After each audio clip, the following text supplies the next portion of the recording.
Hello, hello. Welcome back, ladies and gentlemen, and welcome to the Indian Championship Series where the legends are here to battle it out. Let's see what we have in our hands today. Quickly jumping towards the teams as well. Today we have IQRNTX versus Team Daku Sena. Now, these are the teams who have climbed up from the lower brackets, winning all those respective matches, making sure to stay in this tournament. So, I am curious to know what will happen. But with that, let me also give a shout out to our tech partner, AOC Gaming as well. But let's jump in. Hi, Crux. How are you doing? I'm doing pretty fine, Peachy, but look at that. We've got something pretty exciting today. Dakusena, RNTX, well-known names in the community at least. These guys, they're pretty well known for their, absolute tenacity, their perseverance Yeah. throughout whatever they actually have to deal with.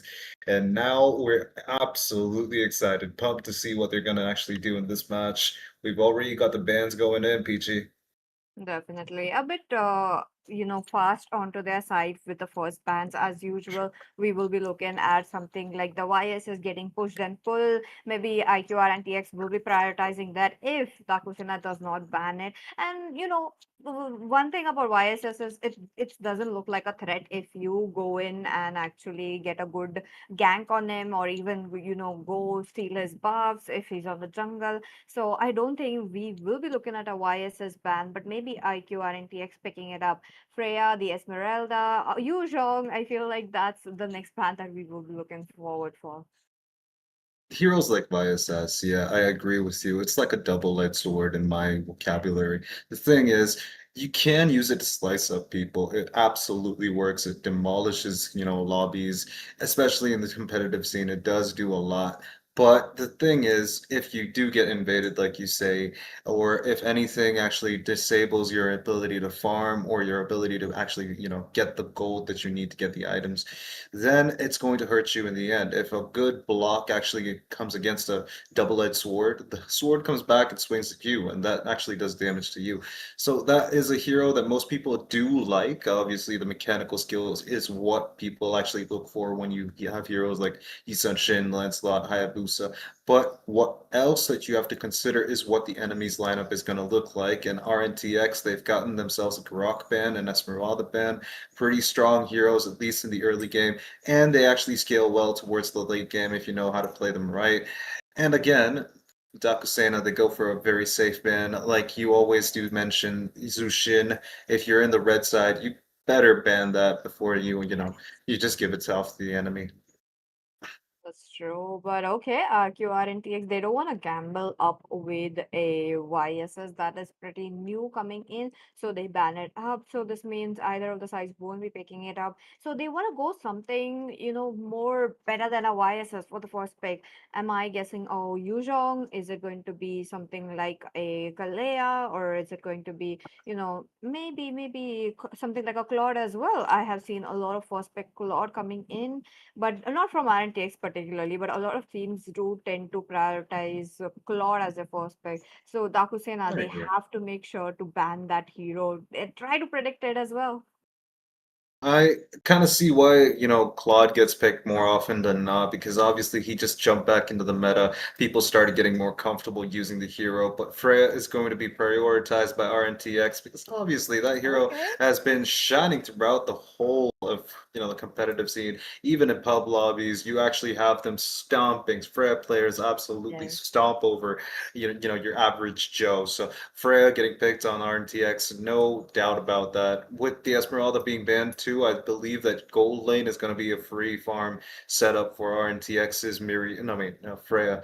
Again, I actually kind of do have this question: what are they going to go against with the Freya? Because if you pick a Claude, Freya can always, close the gap pretty quickly. Yes. Oh, we do have something, coming up from the side of Team Dakusena. We've got Zushin, sorry, not Zushin, Zatian. All of these heroes, man, they have the same type of name. Sorry, don't think of me as racist, but yeah, these heroes do tend to have these kind of like names that get my tongue twisted. One other thing that we might actually see getting my tongue twisted today is if at all, somebody picks Kalea, we do have a Korea in the match. Keria, so that might get me confused too. So apologies in advance. Gato Kacha Zushin. We've got Fury of the Phoenix that probably will be used first, at least, or they can actually pair it up with the Gato Kacha's AOG, force the enemy's, mobility spells, and then use the Fury of the Phoenix to get a good stun on the enemy. I don't see any caveats with that pick. That's true. And on top of that, with the Katot Kacha, I don't feel like we will be looking at a Farsa or a Eve coming in on the side of Team RNTX. But at the same time, I wanted Dakusera to pick up the CC against a Freya onto the goal lane would have been such a good pick. Even against Freya could have worked, but okay, they want to deploy a pure marksman, which is again really, Smart really choice. surprising against a Freya. It's a smart choice, really. I mean, the carry actually melts down the Fredrin. The Hyper is going to be in a tough spot. Can't really engage without thinking twice, especially with that Gato Catcha. The taunt might be very, very dire for the Sadasima RNTX. I feel the synergy, but I don't know if they can actually execute it pretty well. Yeah. Again, carry is very good against Freya and, CC. In the right conditions, I believe that carry does a phenomenal job against these two heroes. So I think all three of the heroes that are already picked from the side of Team RNTX, they might actually have a tough time. They do definitely need a diver. That's true.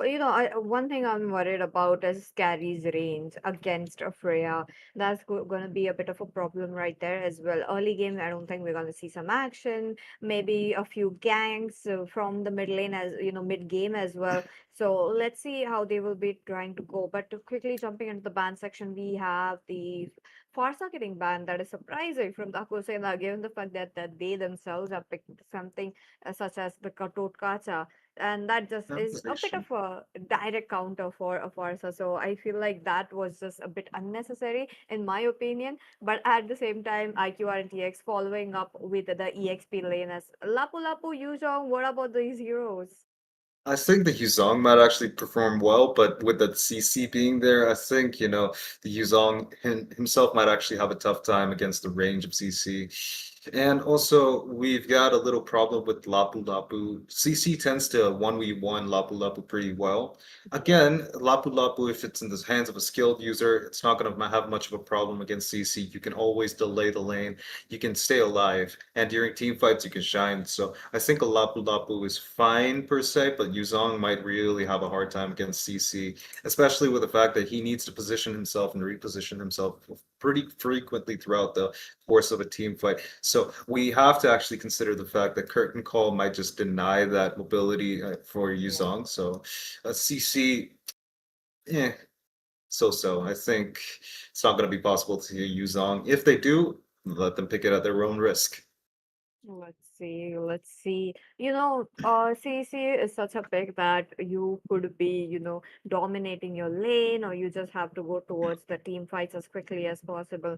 So I do want to see how they will be trying to put, but okay, a lot of Witch's heroes, especially his main signature heroes, are getting banned from the side of Team Dakusena, understandable, but IQR and TX also banning up such heroes that could be proven a bit problematic for the Frederick, not in terms of damage, but in terms of the neutral objectives. I feel like the joy might be coming up from the hands of the Husseina, could be there, but there's like a very less chance as of now with a lot of, the tankiness at that IQR and TX are showing as of now.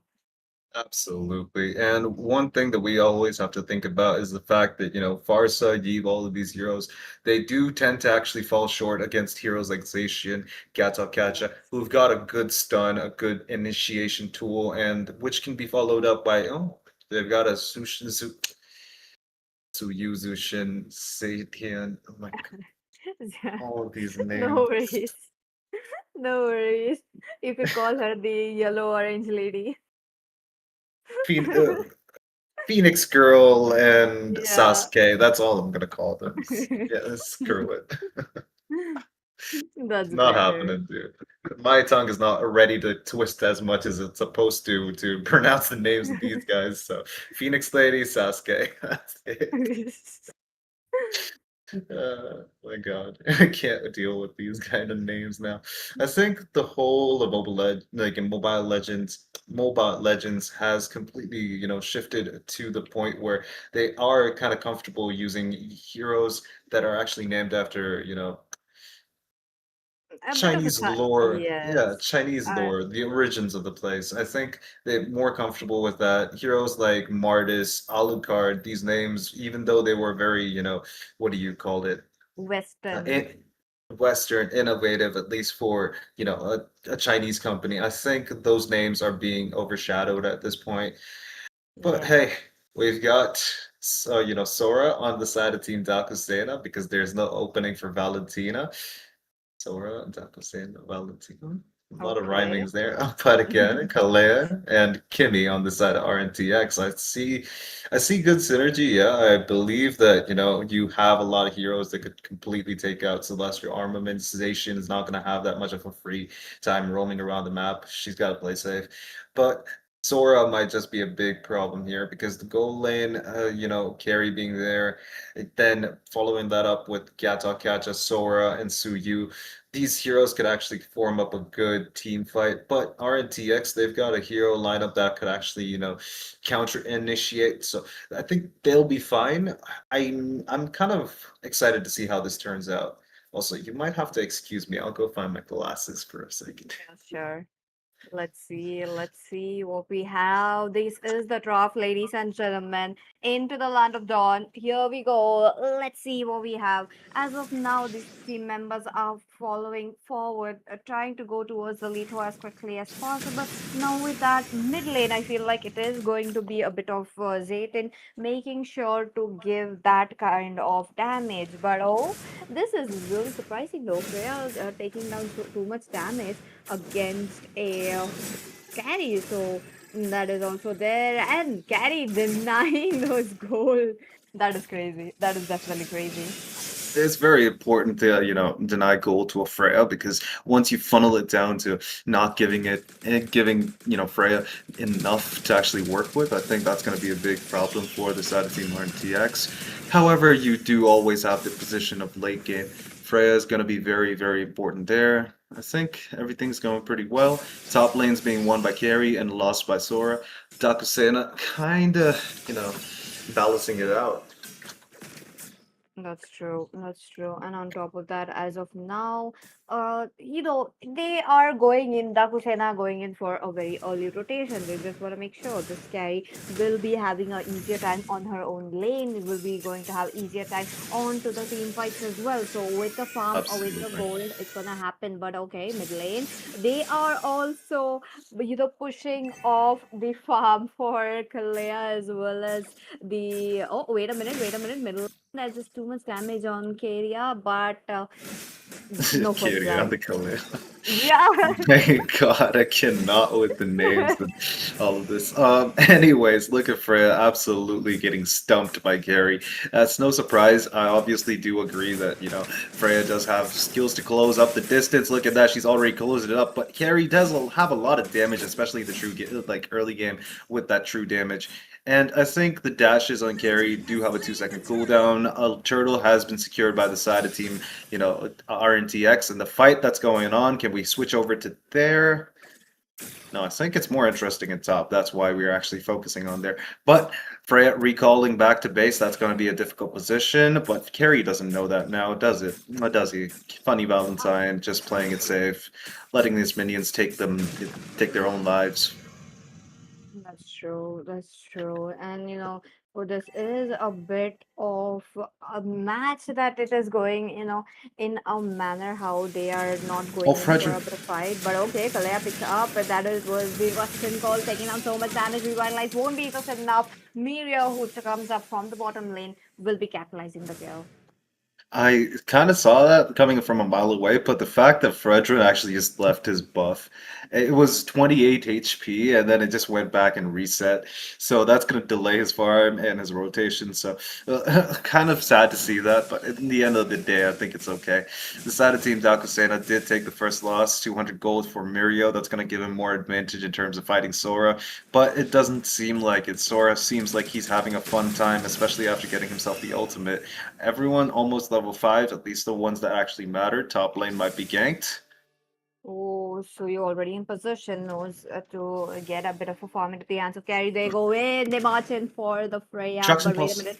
Traction pulse will be there. A bit of, damage, but Dakusena, they know they are in less in number as of now, before they could come in. So I think it was just a bit late from the mid lane. That was a good disengage from Funny Valentine and Silver. They actually played it pretty well. Overall, I believe that RNTX still do have the overwhelming advantage, not in terms of actually having gold or anything. They do, however, have the positioning around the map in the places that are most important. Look at that, Kalea. Kalea, once you use the first skill, you're practically revealing yourself, even if you're in a bush. So I don't understand that whole point of that, but it's okay, I guess. That's true. That's true. Okay, total fight. It's gonna be another fight, but oh wait a Oh, Sora? minute. Sora comes in. Oh, good setup, but he knows it is not his target as of now. Trying to go to the Oh, he's towards not the back ultimate. lane area. Oh, Tsunami-san coming in, but it's Sora? only Highland Bush who picks up the turtle. And on top of that, Silver will the first one to fall out in that team fight. Russian Pulse is trying to survive that massacre, unable to do so. Both the CC. tanks are down. Highland Bush trying to get out of the way. He's getting targeted. Will be taken down. That will be sudden for you, and that just made it a 3-for-1 trade.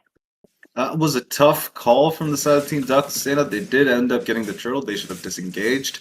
But I believe that, RTX would have followed through and, hurt them where it hurts. Don't quote me on that. That's actually the worst way to actually describe it. Everyone watching and viewers, please don't quote me on that. But yeah, it hurt where it hurts, man. That's true. That's true. Look at them.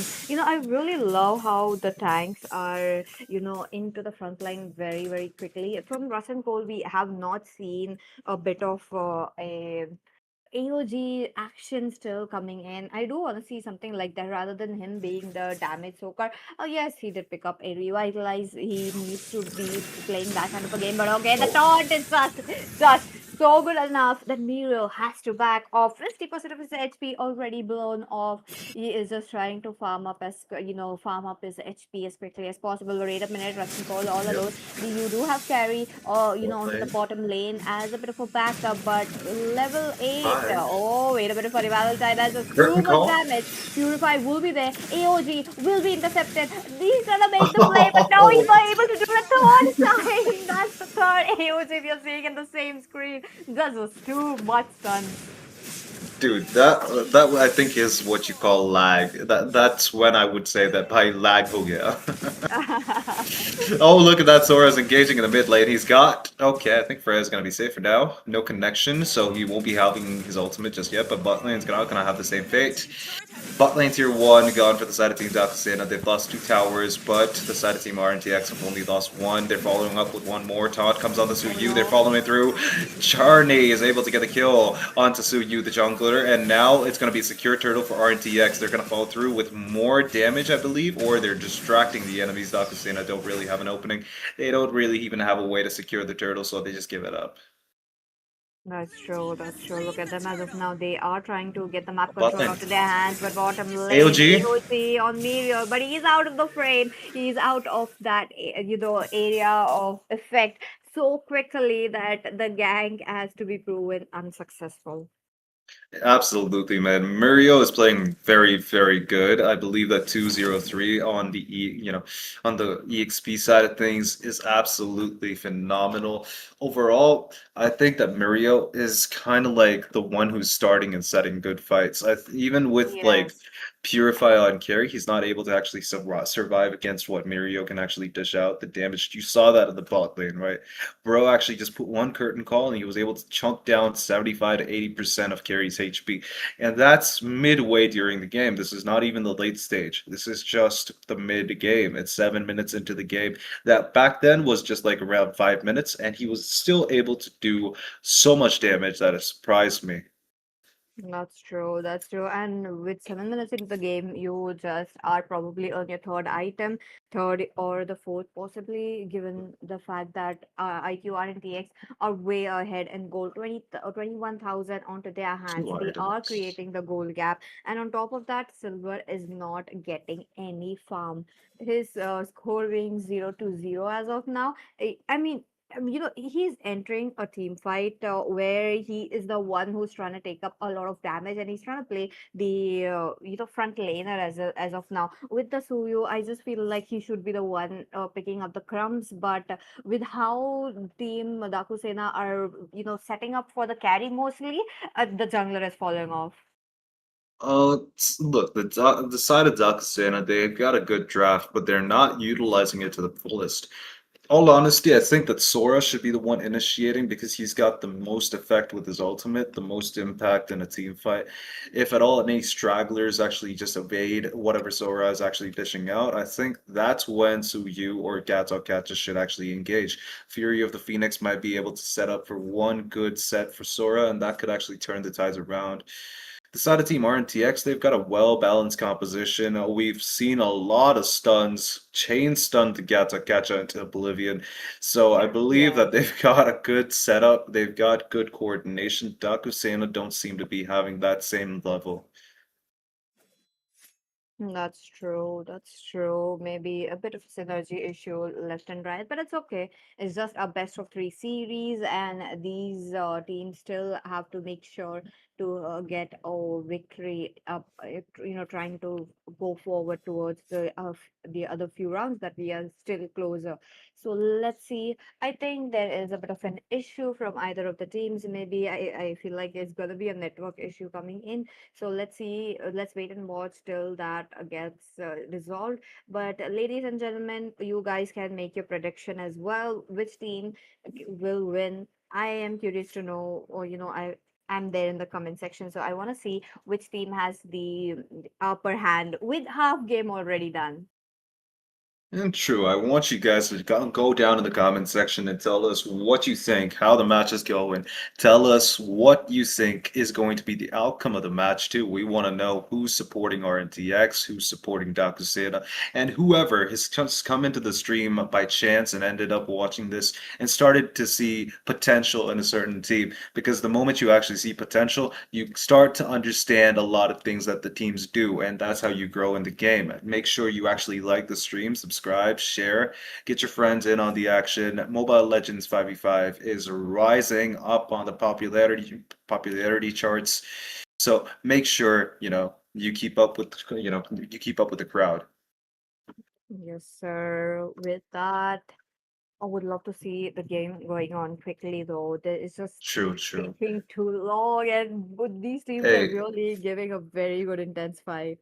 you know who else was saying that this is taking too long? That was the Gata Kacha in the previous team fight. Oh, He absolutely was like, "Yo, should I just leave the controller at this point? Should I just leave my phone down so that they can actually have fun just, taking me out?" I think that would have been what his reaction was because Bro was not able to use the AOG at all. That was constant crowd control, tsunami slam, Freya's jump. Everybody just manhandled the poor guy into absolute oblivion. I believe that the guy needed a break. I hope he does find a break. Dakusena, come on, man. Treat the guy to an ice cream or something like that. Poor guy actually just had to deal with something that horrendous. that's true. That is just too much, like three times in a row. That was definitely a lot. Even in my rank games, I have not seen this type of, massacre happening with the cutout casa. I'm I mean, then you're not actually playing like against people. You're not actually dealing with the dark Yeah. system then, So because the dark system just makes you suffer in ways that you can't even imagine. This I play Argus 8 seconds ultimate, yeah, like I'm immortal for 8 seconds. I'm constantly crowd controlled for the whole duration of the ultimate. Oh, we've got a little bit oh. of an engage here. Oh, hide on bush. He's not hiding in the bush anymore. He's trying to actually engage. He's using the concussive blast to clear the minions down. Good decision. Top lane tier 2, safe for now. That is looking good. That is looking good. But at the same time, look at them. They are opening map RNTX are making sure to get those turrets under their hands. Mid lane is next on their hands, but Kalea playing it for the main members. It's just like when Rustin Cole is overextending a bit, he's just been there a lot. Then only we are looking at the Tsunami Slam, or else it's Yeah. just for the other members. So okay, but wait a minute, I am the creator all alone. Is it a good decision?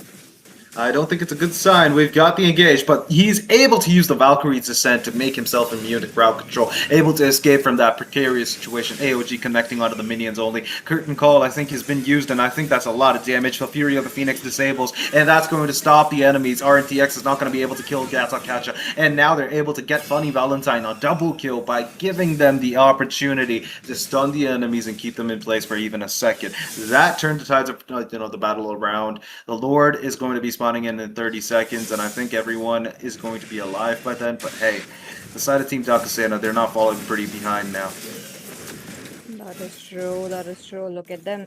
As of now, we will be looking at Dakusena also picking up a bit, given the fact that it is carry. Carry, I'm pretty sure two items are already done on her hands. Hey, Lord, looks like Dakusena really wants to go in so quickly. Traction pulse Oh, right there, pulling they're through, able but to. they're out of the way. But Silver takes away the Lord. Now the IQR and GX have to go to defense mode. I think defense mode would be a little overstatement, but we got the ultimate, the Kalia Super Tsunami Slam and AOG into the air, but hey, they've already lost one of their members, Peekaboo Predator, and now that's going to be followed with Rustin Cole, and, well, rest in peace, man, Rustin Cole, Chole, Cole, I'm just going to Oh. call you Cole. He's definitely taking too much damage. He's definitely being into the front lines a lot rather than we are, looking at. But at the same time, IQ and TX, they do have enough onto their hands so that they could take Oh, down the mid Lord lane? very quickly. But oh, Silver though, he wasn't able to melt that down. But it is Kalea who Oh, unfortunately falls down. sadly, man, in the end of the day, Kalea, Korea, potato is going to be falling down before the Lord even actually commits to connect on the tier 2 on the bot lane, but tier 1 in the mid lane is going to have a lot of trouble. Fredrin's Appraiser's Wrath is going to put him in a bad position. Unbreakable taunts him. The Taunting King gets taunted, and Charon is going to take an L. RNTX Mirio is able to find the kill on the enemy jungler Silver out of the picture, but Fanny Valentine still has a bit of duration on the ultimate. Decides to back off, which is obviously the better decision, because well, they got what they came for, so they don't want to actually risk it for the biscuit.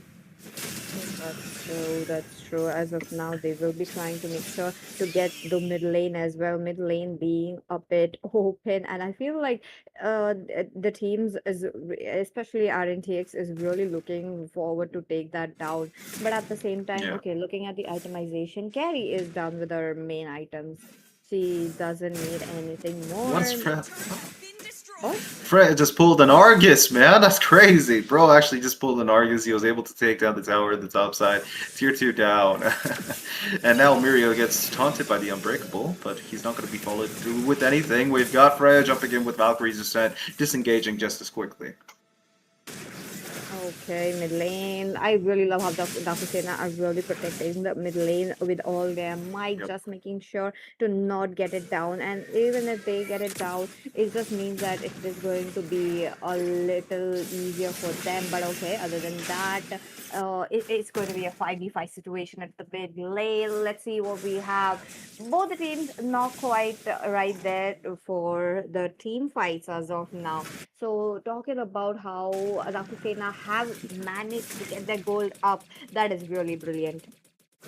True. It's kind of like just a 1,000 gold gap between both teams, but the thing that's gotten my attention and making me laugh a little behind the scenes is the scoreboard. We've got 9 kills on the side of RTX, Dakusena 6. As a, in my day, we had this kind of like humor, and then they changed it to 6-7 instead of 6-9 now. So I just want to give credit to the times where I grew up. So hey, we've got another engage possibly. They're trying to force the Lord down. I don't. Do you think they're another? No, no, they're not trying to. Curtain call has been used, but I don't think that's going to be followed up by anything other than a surprise sneak push on the mid lane. Huh. Okay, okay. So far, that was a little bit of a lot bait. All the teams are really in for that. But on top of that, Charindo, a bit of a low on the HP, still as the backup HP. But will that be enough now that the team's members are a bit scattered around? So let's see how they will be trying to capitalize it. It's going to Oh, be intense. Look at that. They started up.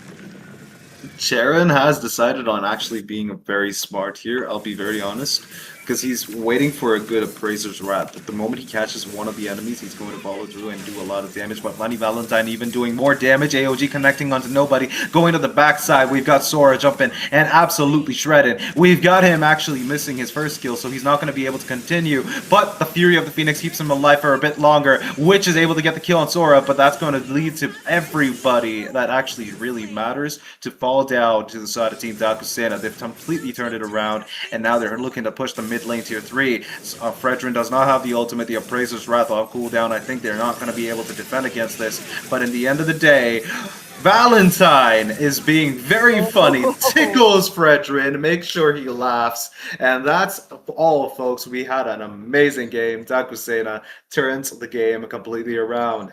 crazy. Crazy match indeed. Takusena getting up the first win against IQR in TX. That one wipeout was just so crucial. And I think putting everything on carry and not on the jungler really paid them off. True, I mean, that's the whole point of having a carry, right? But hey, props to CC. Absolutely amazing play by Mirio. Hey, that's why I just got myself a yo-yo. Oh, okay. That's cool. That's cool. Ah, got wrapped up in my headphone case. Never Uh, mind. We're absolutely loving the fact that Dakusena ended up winning. I believe that Funny Valentine absolutely had all the praise for turning the game around. He was a yes. very funny guy, isn't he? Definitely look at them. Okay, match highlights coming up now. Team members right here. This is the moment. Three AOGs, guys. Poor guy. Just let the guy breathe, bro. You're tickling the poor guy in front of Funny Valentine. The poor guy was just laughing the whole time and couldn't actually do nothing.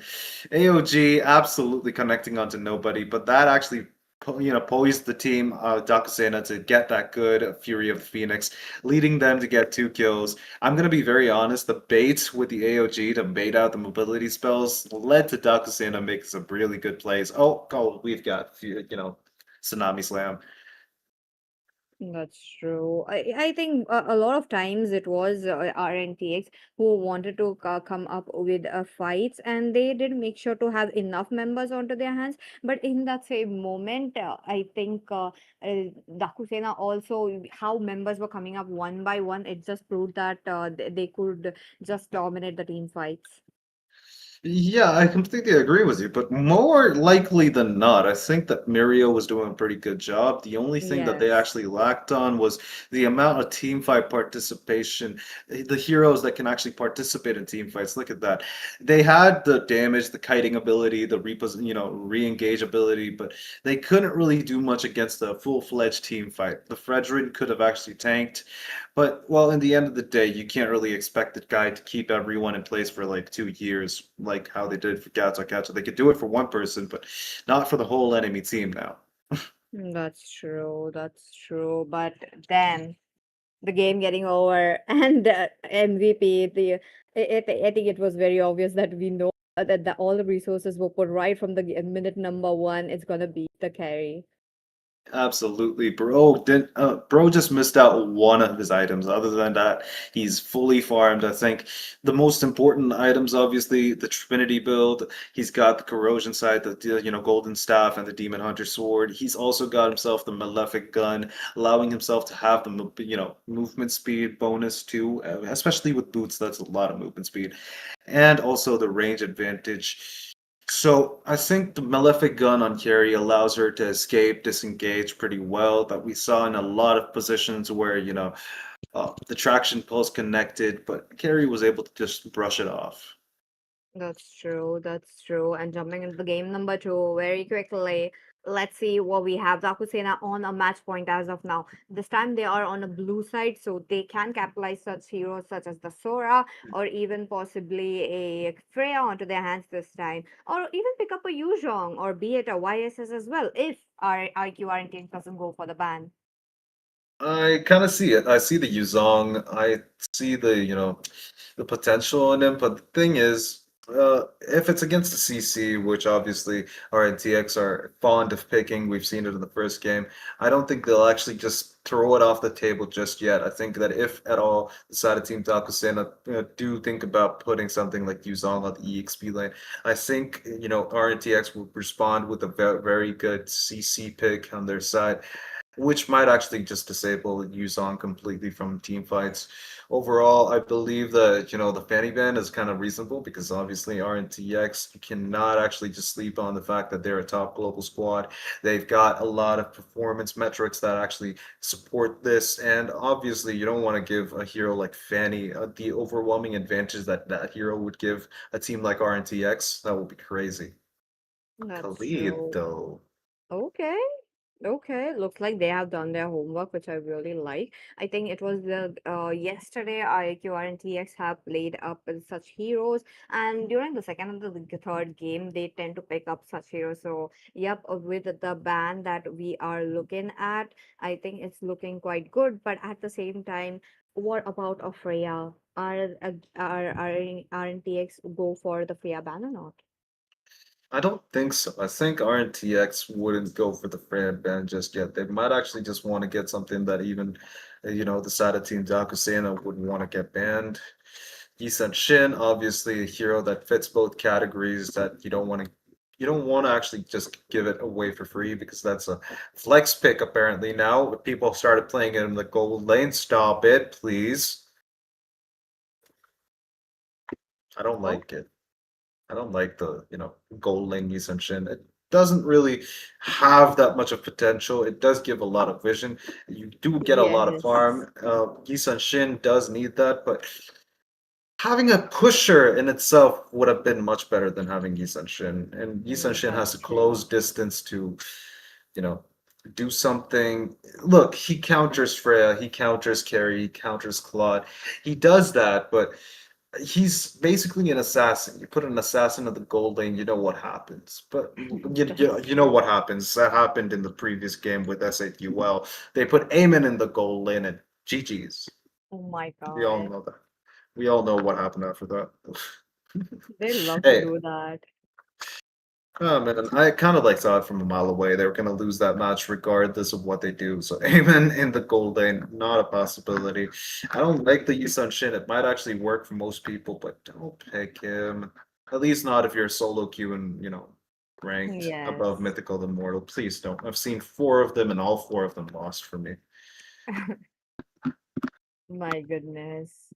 Let's see. As of now, we know the Grok has been up. We're definitely gonna go into the hands of Rustin. And on top of that, or are they gonna go? Oh, looks like RNTX have picked in such a hero that they wanna make sure, even if Takusena goes in for a Sora, they are already ready for that. Sora, and I think, a hero that most people are sleeping on is Lucas. He's gotten a few consecutive buffs, so he's doing pretty well for Oh, himself. I don't think Lucas is someone you want to sleep on, but I don't think competitive play is ready for, integrating Lucas back into the meta now. So Lucas goes back into the sleeper cells, and let's just say that Lucas gets countered heavily by Valentina, so I think that's not going to be a possibility this match. Freya, though, gets picked by RNTX, no surprise. But Dakuseta do have the opportunity to get themselves the Guinevere, and that paired up with Grok, who has two knockups, obviously the Mighty Swing and also the Tectonic Charge. Once it connects, it knocks everybody around up into the air. That's going to give Guinevere the ability to use Violet Requiem, chain stun them, and also have Spatial Migration ready whenever, wherever, either to escape or follow up. I think I see a beautiful combination in that, the side of that Dakusena. And Fanny Valentine getting himself the carry again is going to be very easy. I think they're just gonna funnel him to the late game. That might actually turn out pretty good for them. RNTX though, I kind of am actually waiting to see what they actually go for. But Oh, Okay. oh, Lapu. Yeah, That's crazy. that's- That I mean, long time no see, right? This hero, so that's gonna be quite a little interesting onto the EXP lane. Now the CC is a hero that could go. I think Dakusena might pick it up on their hands. Possible, but let's be very honest with you. I'll be very honest with you. I don't think the CC is going to work out, at least not here, because the Valentina is there. That's going to give a Valentina another reason to keep Grok or Carry or Guinevere together. You don't want to give away something that important, right? So I don't That's think true. CC is a hero that you want to pick because once you get that locked on the side of RTX, that's going to be very chaotic. But Dakusena, they might have a plan. Inside of RNTX, though, they go ahead and ban the Alice because Alice is a good EXP laner nowadays. Especially after the rework, she's been doing pretty well for herself. Agreed. And on top of that, the sustain that she has in a team fights is really crazy when you give a lot of farm for her. And if she's able to win in her own lane, that is just enough for her to give a bit problem towards the team fights as well. So moving forward, Yeah. RNTX gone in for the CC ban as expected. The joy is out of the way. But what will Dakusena pick up now that we have established how Carry is playing? Carry is much more, the whole team is really invested a lot on the carry. So, what will Silver do this time? I think they might actually just go. Wait, Silver. Silver is gonna go with the Guinevere. Yep, yep, he Guinevere is jungle. a bit self-sufficient, I would say, but at the same time, it is highly team, participation dependent. So, I want to see True. how they are trying to set up a team fight for a jump as well.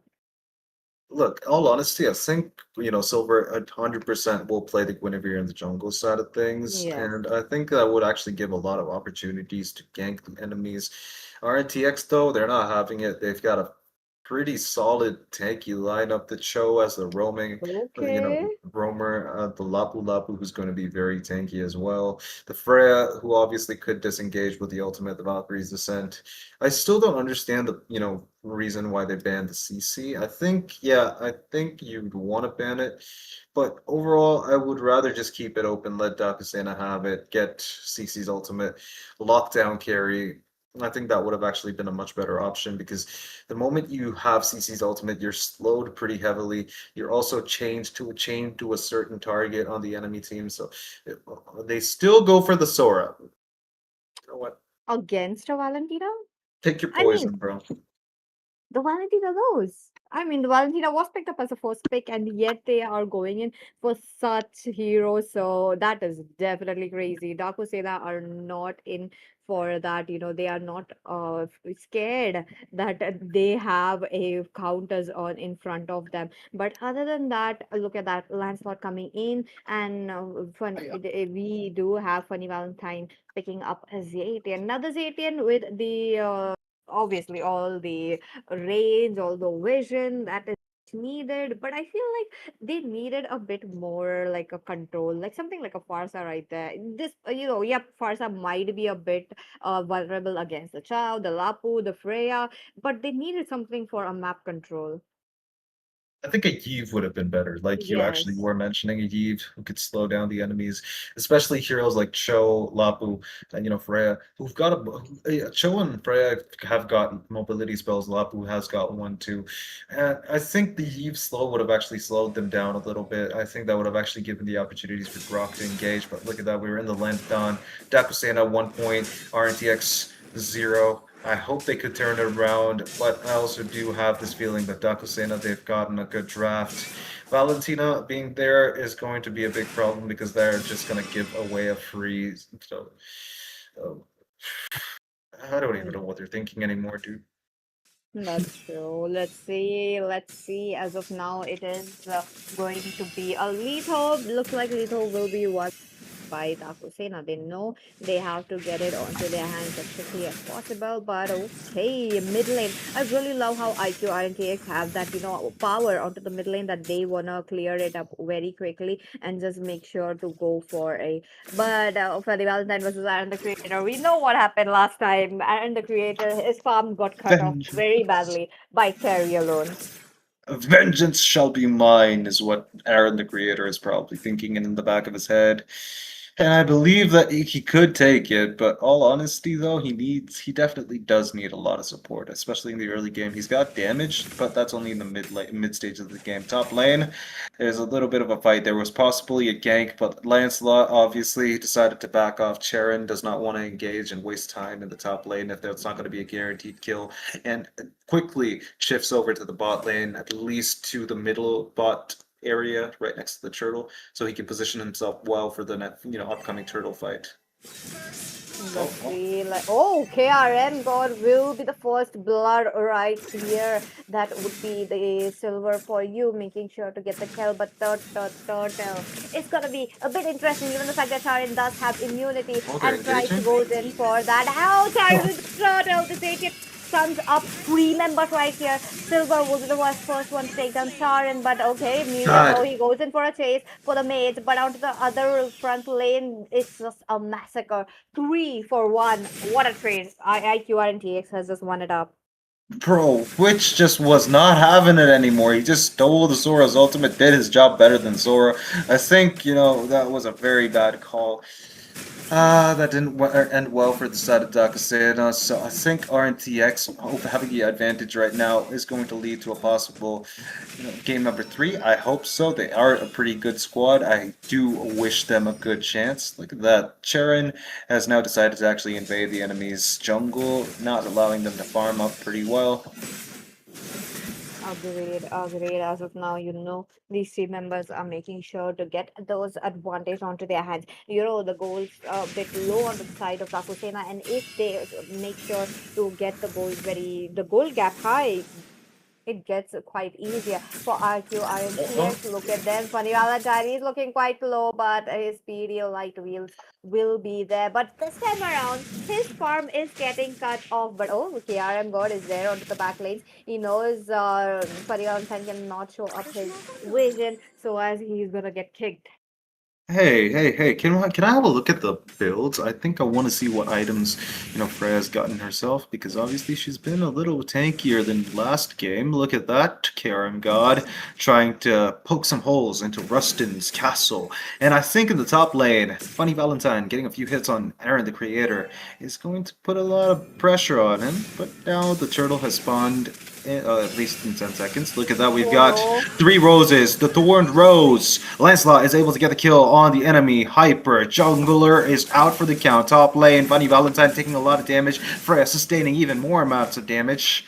While by recovering with her ultimate, she's able to actually keep the top lane's pressure onto Dakusena. And now, without the hyper, the side of Team RNTX, no, contest whatsoever for the turtle. We've got a tectonic charge, but Cho is able to escape. Flicker force for the Grok. We've got Mirio jumping in. He's the brave fighter who does not stop inside even towers. Oh my goodness, that was just too much as of now. IQR and TX with a lead of 3 onto their hands. They are making sure to get it as quickly as possible. Now that that the members are taken down one by one, Team Dakusena has to come up with a bit of team fights. Let's see how they will be trying to. Okay, top lane. I'm not sure what's happening. Peekaboo Predator a bit late. Look at that. And the creature trying to run away will successful. I think he is there. Regening as of He's now fine. with RQRNTX, the whole team out of the top lane as of now. Oh, look at that. We've got the Brave Fighter. He's going to Oh stun no. Zacian. He's going to take away the passive. He's going to jump in. Fury of the Phoenix, last moment to save his life. And top lane, Aaron the Creator finally gets some advantage. Funny Valentine not being able to defend that, which copying Sora's ultimate every single chance he gets is going to be a big caveat for Dakusena. I think that was a lot of, confidence in the Sora. So I think now that it's turning around for RNTX, I think there's no, surprise there. Definitely. Look at them. They are trying to make sure to get it as quickly as possible. Now, the mid lane's quite open. You know, the mid lane being open, they will be trying to get the mid as quickly as possible. With that, they open up the map. The turrets are getting targeted. IQR and TX. Now, they are going to make sure the Freya is on the move. So, Dakusena, are they ready for that? They might not be, but they're positioning themselves well. They're trying to bait out some spells. We've got the Earthen Rampart right there, but no, I don't think the side of Dakusena are ready to follow what RNTX are trying to play. I think they're actually getting played into the trap that RNTX are pulling. That's true. That's true. Look at them as of now. They are trying to come up for a team fight. Freya, not the Freya, but oh, look at that. They can the stun that is proven Oh successful. no, But on top of that, CRM got into the midst of so much damage. They will be going down top along lane. with which that will be the Sora for you. Sora still into the team fight, looking quite low. Flickers out of the way. Double kill for Rusted. He goes in for more, but carry is there. They know they cannot fight the carry as of now, given the fact that they have used up a lot of their skills. So let's see how they will be trying to transcend towards the mid lane. Siren Oh, goes with that uh, jump from Silver. What a play! spatial migration completely wasted there. Top lane, the Holy Blast gone. Tough, man. Honestly, I think that decision from Freya, I think Aaron, the creator, just pushing the tower tier 2 in top lane was a good decision. He didn't engage in the team fight. They did lose a few members, but again, is it really worth it when you actually get yourself one of the most important, one of the most crucial objectives of the game? Towers. The moment you get a tower down, you're able to open up so much more of the map and allow yourself to roam around, get more ganks, and also position yourself in positions where the enemies have no idea what you're gonna do. And I love the way that Witch was able to steal that little wanderer from Lapu. Mirio is probably kind of angry, but he's just like, whatever, man, take it. Oh my God, that is just a bit of a push and pull right there. But at the same time, Dakusena, they have closed the kill gap as of now. But about the gold, they are not able to do it. Look at them. As of now, the turrets are on the side of Team RNTX with three turrets down. It's the tier threes which are already taken down. Now that they know they can capitalize on the Lord very quickly, they cannot let them inside the river area. Would love to see how they will be Oh, trying to get into it, given the fact that the loss coming in top lane. I do see Sharon already going in for a bit, but Silver is waiting. He got the oh, usurp. He catches the Sharon. Another stun from the Grok, and that is it. Chapter over. And I think Dakusena can go in for the Lord very quickly, but Freya is on a rampage for the turrets as of now. Peekaboo Predator also looking a bit low. What are they going to do? they have got no response to Argus style gameplay. I think Dakusena were not prepared for this. And Aaron, the creator, if you really wanted to push towers, just pick Argus, man. That's the only way to go to push towers. Sun, you can do it too, but Argus way better in terms of pushing towers. And I think he's doing pretty well with the Freya 001. I wish it was 007 so I could actually make a James Bond reference, but nah.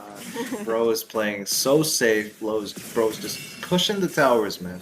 That's crazy. That's true, that's true. Look at them. They are trying to go in for the law. That would be RNTX. RNTX very quickly jumping in, and that would be a very quick lot into their hands. Now, on to the same note, Yep. Dakusena weren't able to do anything. I'm not quite sure why they did not go in very quickly, even though they took down Charin, and that was very, very important for them. Yep, but the fact that, Witch has one of the most longest cooldown ultimates, now we got another ultimate, catching Witch in his shoe. Like, okay, never mind. I think, hyping up that would have been absolutely wasted. But truth be told, that Purify kept him alive, and that's absolutely beautiful. Decided Team RNTX playing it pretty safe. And I love the way that Dakusena's hide on bush is hiding in bushes, regardless of the position. He does not want to give Zacian, not Zacian, I mean Valentina, his ultimate. So obviously we've got another engage, but Freya immunes it. We've got Witch using that ultimate against them. Okay, we've got another ultimate. But Charon is able to escape that with a puncture and a phantom execution. Lapu Lapu. Mirio trying to dodge out whatever the side of Team Dakusena is just doing. because obviously their only goal was to let the Lord connect onto the base. Silver gets taken down by Witch, and Witch obviously is not someone you just want to go walk in towards without a plan. This guy knows what he's gonna do. He knows he's actually calculating like 5 steps ahead. That is true. Okay, Aaron God. I wish he did not reveal his possession right there. I mean, he knows he It's has to okay. target up the carry, but carry are also playing it quite safe. So let's wait and watch how they will be trying to get a K. Especially how KRM God is playing. He's trying to go in for, a bit of a defensive mode. He's just making sure that the member who jumps in first, such as Silver, are getting targeted a lot. So, oh, wait a minute. Look at them. They are in for a bit of a fight, but IQR and TX No. does not want to initiate. Obviously not. Look, Karam God is one of the core members of the initiating committee for RNTX. If he doesn't have his flicker, he's not going to make a play against heroes that are hiding inside the tower or playing it very safe. So obviously they're not going to engage just yet, unless of course Dakusena make a mishap and make a misplay, step up, and then they might actually just continue for a fight. RNTX don't really want to give themselves the opportunity to be taken down, at least not in the lead that they have right now. 5,000 gold to their side. They're playing pretty good. They just don't want to lose it. And without Cho and have him having flicker, he's not going to be able to single out one of the enemies and do enough to actually make a team fight happen. So I think the possibility of him just standing in front of the enemies is right there. I think that was just to try to bait some spells so he could soak it up and dodge, escape, run away with Jeet Kundo and Shinpo. That's true. That's true. Let's wait and watch what they will be trying to do. As of now, these are the itemizations. Look like Carry is all farmed up as well. All the core items that you want is already present on our hands. Rust and Cole as well as Mirio picks up the same item, so they know they could get a bit, in front of Carry as quickly as possible. Absolutely. I'm seeing Aaron the Creator doing his stuff again, pushing towers, putting pressure, allowing the minions to just rotate around the map freely without, coming into contact with the enemy minions. It's a good decision on his part. He's going to put a lot of pressure. Sora is now under even more pressure. He's forced to go back. Funny Valentine. He's not going to actually keep up Oh, with Aaron the Creator's damage. Sharon is able to steal the Lord under everyone's noses because he does not have anyone to take him. Fight him. We've got the Fury of Phoenix connecting on all 5 of the enemies. But that's going to force Silver to be taken down because they committed too much when they were not ready. That's going to increase the gold gap even more, and that's going to make it very, very hurtful for what RNTX are just about to do now. that is true. That is true. With the law coming in, look at them. What are they going to do? That's gonna be quite an interesting thing, given the fact that it can go directly towards the inhibitor. That inhibitors are in jeopardy as of now. They have to go in for a defense. What to say now? What are they going to do? They have to make KRM is not getting a good kill. Look at him. His confidence is rising so high as of now. But okay, a bit of a damage onto him. Tyrant as well as Mirio, they are all waiting for a good setup.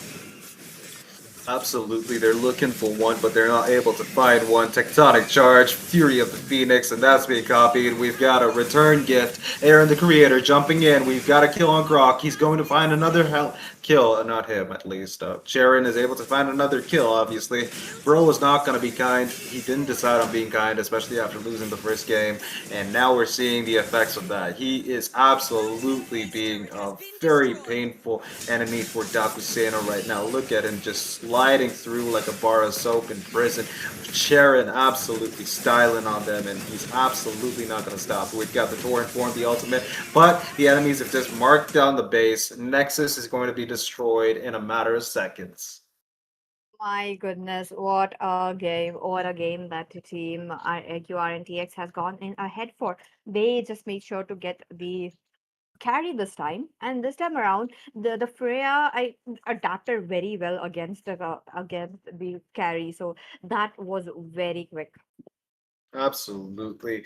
Freya, let's just face it, man. He was pushing. Just pick Argus in that case, man.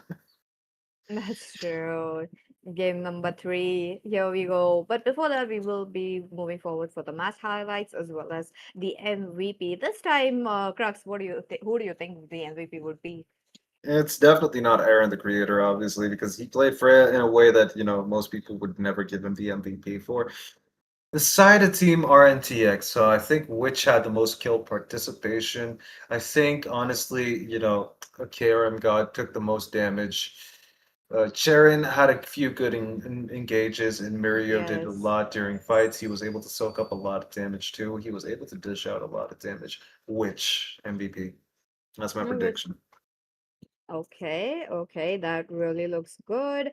But let's see what will happen. Now on to the last match as well. IQRTX, they, despite picking up such, a bit of a one-man pickup, they were not initiating those team fights. They were, reacting how Daku Sena will be going forward for. Look at that, Russian Cole, trying to make a play, but he himself was getting low very quickly, while Mirio sustained so much in the team fight.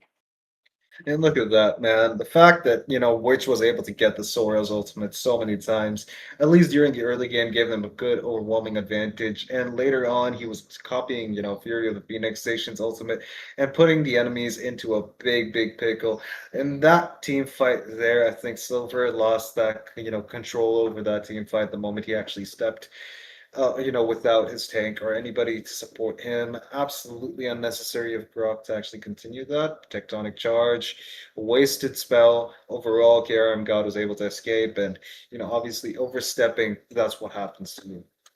That is true. That is true. A lot of team fights you've seen, it was like a bit chaotic. Left and right, there was like a lot happening. Iron was trying to go towards the back lines, while Mirio as well, KRM God, all also trying to go in for the back line as well. But at the same time, they Absolutely. know they were have to make sure to get. And top of that, RATX was self-sufficient in their own lane, so they did not need their help, a lot of their help from the tankers as well. And my goodness, base getting targeted on, that was definitely too much. That's obviously which gets MVP because his kill participation is 100%. Surprisingly, I don't actually expect that, but okay. He was only taken down once because Sora decided that, you know what, you're not going to get my ultimate and use it against my team and get away with it. So he Crazy. just got taken down there like that. Which absolute legend here. He controlled the pace of the game completely. Damage dealt 36%. Let's just face it. This guy does it better than most of the enemies that pick the heroes. Zacian's ultimate? Yeah, I can do it better, man. Sora's Definitely. ultimate? Me. I'm the one who can actually do it better than you. And also maybe take Grill, not take Grill, I mean, Garok's ultimate, but that never happened, so. eh. I wouldn't expect, Valentina to use a Garok's ultimate, unless the situation demands it. That's true. That's true. But crazy though, 12% damage only, damage taken, and on top of that, they just dealt 36% of damage dealt as well. That is again crazy. I loved how IQ RNTX did not go in for much of a fight, rather than they were much more focused on the neutral objectives, and that they with that they just secured the game as quickly as possible. True, man. I'm gonna be very honest with you. Sharon played pretty well. He did style on the enemies in the last part of the game. But I believe that, which obviously had the most impact on the game. Because even if you dodge a spatial migration, even if you dodge one of those spells, you do get the style points. You don't get the MVP points. That is true. That is definitely true. But damn, what a game from IQR and TX. I really loved how they played. They were very calm. They were, very right on those team fights as well. And chaotic was definitely a word that I wanted to use for both the sides. So it worked out so well. Absolutely, dude. And surprisingly, no, actually, to nobody's surprise, Sora pick didn't work against a Valentina. I mean, I'm not sure though. I just felt like Highland Bush just went somewhere. It's like, oh yeah, I'll just play the Sora. Sora is open, and then suddenly, oh boom, I forgot to say the Valentina right there. I feel like that just happened with him. I mean, it's not like a Zoro arc in a Pokemon Showdown team comp, right? You're not going to be hidden. It's right there in front of you. It's a purple looking lady, and actually, grandma. Grandma, more accurate. I mean, what do I even say? Bro, you shouldn't have picked the sword. Even though I like you, I love the way you play on the EXP lane. I have utmost respect for EXP lane players. What was that? Oh, well, this is going to be happening when you play up a bit, when you do know there are counters against you. But this was crazy though. I'm not sure why they picked up a Sora. Definitely they were trying to go in for a lot for a team fight, but those team fight did not happen as how they wanted to predict. So that was definitely a case. But other than that, the next game, I am curious to know how they will be trying to play around and how they will be trying to get a win on, because both the teams are going in for a match point. And with the match point, this means that the third game thus gets more intense. And even if they repeat the carry pick, Aaron takes knows what to do. True, man. I mean, funny Valentine, he was very good in the first game. Second game, he was kind of overwhelmed at the fact that, Aaron, the creator, just completely changed pace, decided on going tower push mode. Mr. Argus, sure, man, just pick an Argus this time if you want to do that. Oh, there's like a chance though. The chance is not zero. So I would love to see if any of the teams can pick it up or not. But third match right here, experimenting. Do you think RNTX go for it? Because yesterday we did see, third match, they picked up a Franco. Look, the chance of a cow holding a gun and coming at you at school and shooting you, that is also not a zero. All right? That is true. I remember this meme on the internet because someone Mhm. actually made this, whole post about it. And this was actually a meme. Okay, it was about school shootings. I'm sorry, my dark humor. But yes, it was about that. And let's just face it, it's not zero. Picking Argus is Agree. not zero, but that's not going to happen anytime soon, too. So don't get my hopes up, man. I've got a single tear falling from my eye. No worries, no worries. But okay, with that, looks like we are going to go in for a bit of a pause onto the draft already. Now, I do want to see what kind of a draft that they will be trying to go forward for. Carry is 50-50 as of now into the hands of Team Dakusena, and they have to get a respect ban on the Freya. Come on, Freya. Yes, you can counter her. You can make sure that the Freya is not, bit of a problematic, but at the same time, how Aaron the creator is playing, it is definitely problematic. Look, the second game, I think the Sada team, Dakusen, had the opportunity to pick the Freya. They did instead go for the Grok. They couldn't actually Yeah. utilize him to the fullest, obviously, because, the side of Dakusena, they did have a few heroes that could keep people locked in. Like you said, the Yi would have been better. RATX had a lot of mobility, and that kind of didn't work for the Sada team, Dakusena, because obviously Zacian does not do it. You cannot actually keep people in place with the Zacian. Following a Grok, you probably should have had something with a lot more effect, AoE or something along those lines to actually pair well with him and to pair well with the team. Obviously, that did not happen. We had Zacian and Grok. Again, that didn't work out pretty well for them previously. So that's something that we actually could try to change from Dakusena's perspective. RTX though, they did do pretty well. Obviously, the mobility they used it to the fullest. They did have a lot of openings, and they actually were patient with it. They played like gentlemen. That's true. Like, look at them. They were very self-sufficient onto their own lanes, did not need any help on that. They were just like making sure to get the team fights on. And even though there was like team fights, at least four of the members were present. At least two of the members were always in Dakusena's backlines. So that played out very, very well. So this time around, Dakusena bans up the Khalid once again. Will the Freya get a respect ban or not?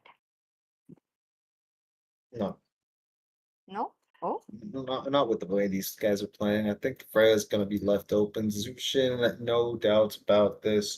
He yes. gets banned. The hero got banned 40 times. We kind of Crazy. expected to be banned. Like in a day, I think that is like a 10 bans already. I am pretty sure it's like when we had like four matches in a day. I'm pretty sure that's like 10 is the minimum number that you shouldn't got banned. I kind of see it. I understand why that actually is 40 now. But do you think, if at all it's left open, do you think any team would have actually picked the Zushin? Because I don't think most people would. See, it's a hero that fits any composition. It's a hero that can Yes. actually work around any kind of like flaws in your team. Obviously, you can pull people and harass them. I think that's not cool, by the way. Yeah, I could That is imagine, there. I could imagine Zushin taking, Popal's dog, Koopa, into the air. Then I'd have to call PETA. That would have been a big case. So yeah, Zushin, don't do that. That's not cool. My goodness. Crimes in Mobile Legends by the high. Exactly.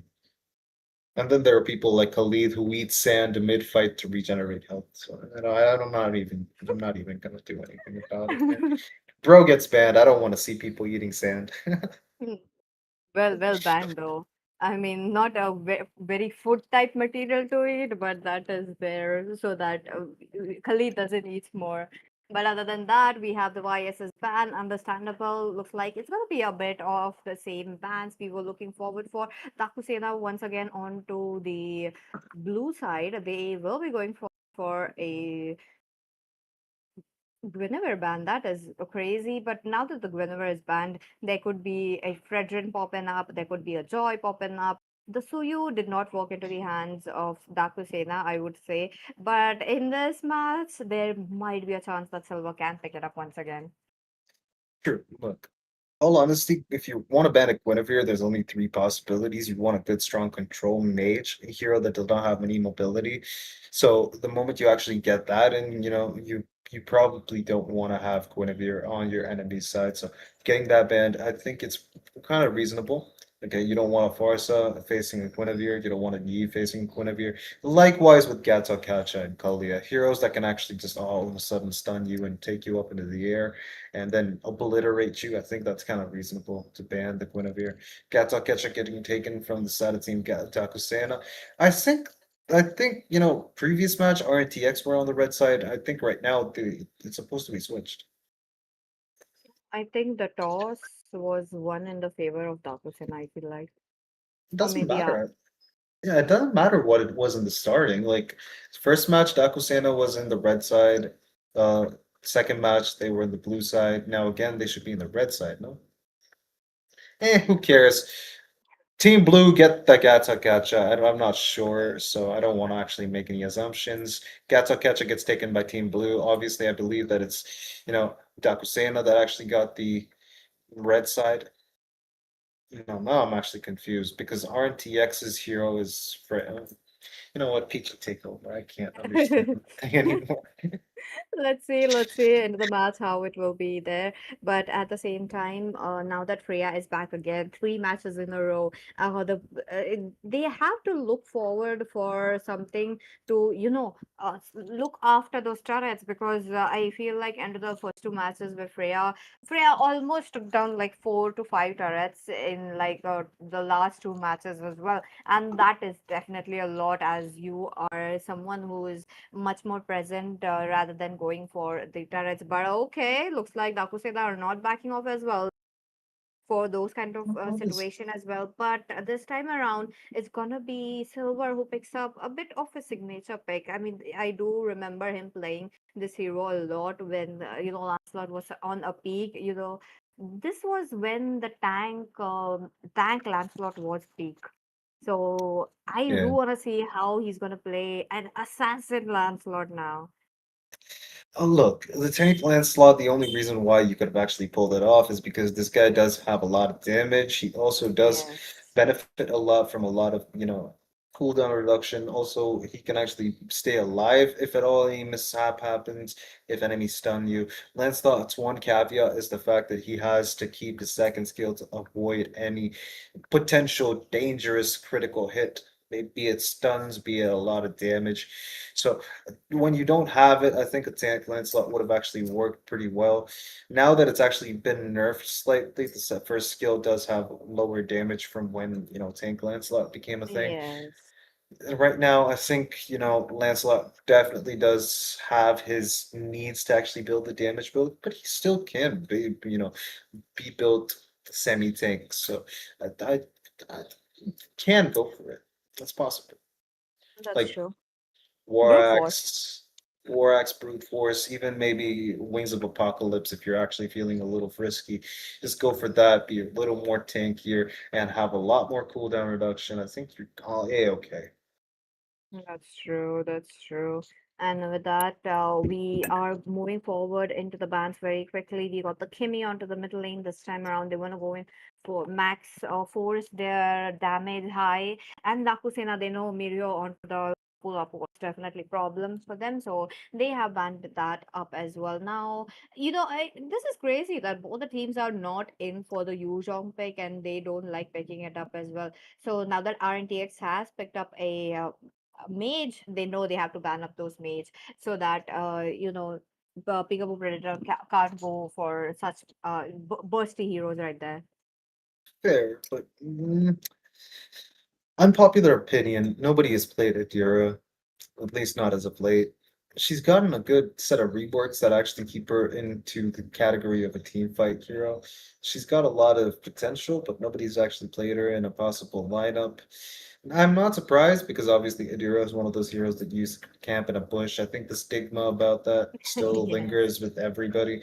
It's a low skill hero, and I think that's why people are afraid of actually trying it. How about just go ahead, try Adira in your classic games, have some fun. Just let me know if that actually works out for you guys.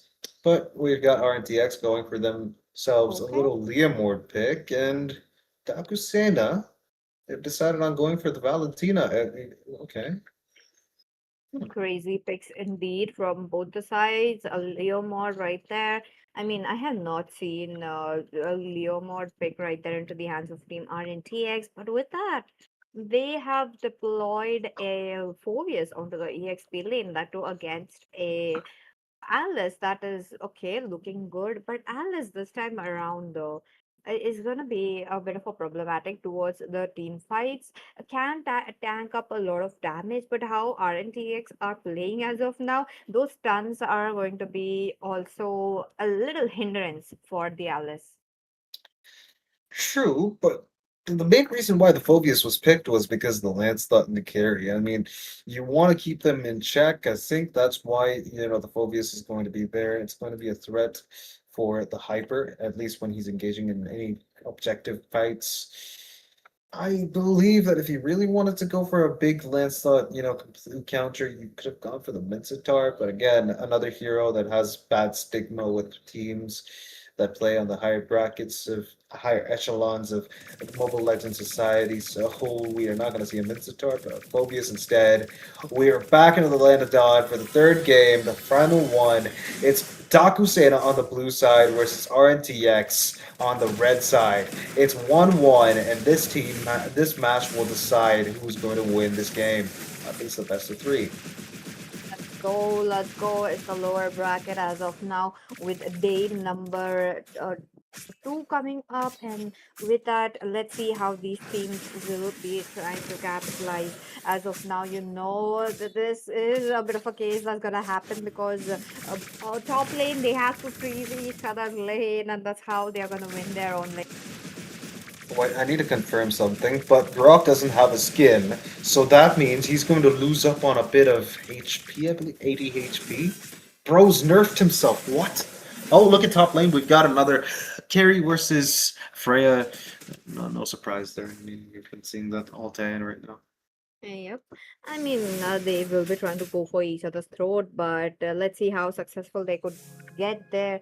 But at the same time, how a mid lane's gonna get. IQR and TX will try to dominate the mid lane as quickly as 100. possible. But oh, Charan though, he's already up there. With the gank Oh, already gonna make carry. Is he gonna be the first blood or not? In a safe position as of now. Looks like both the teams have to gear up for the turtle.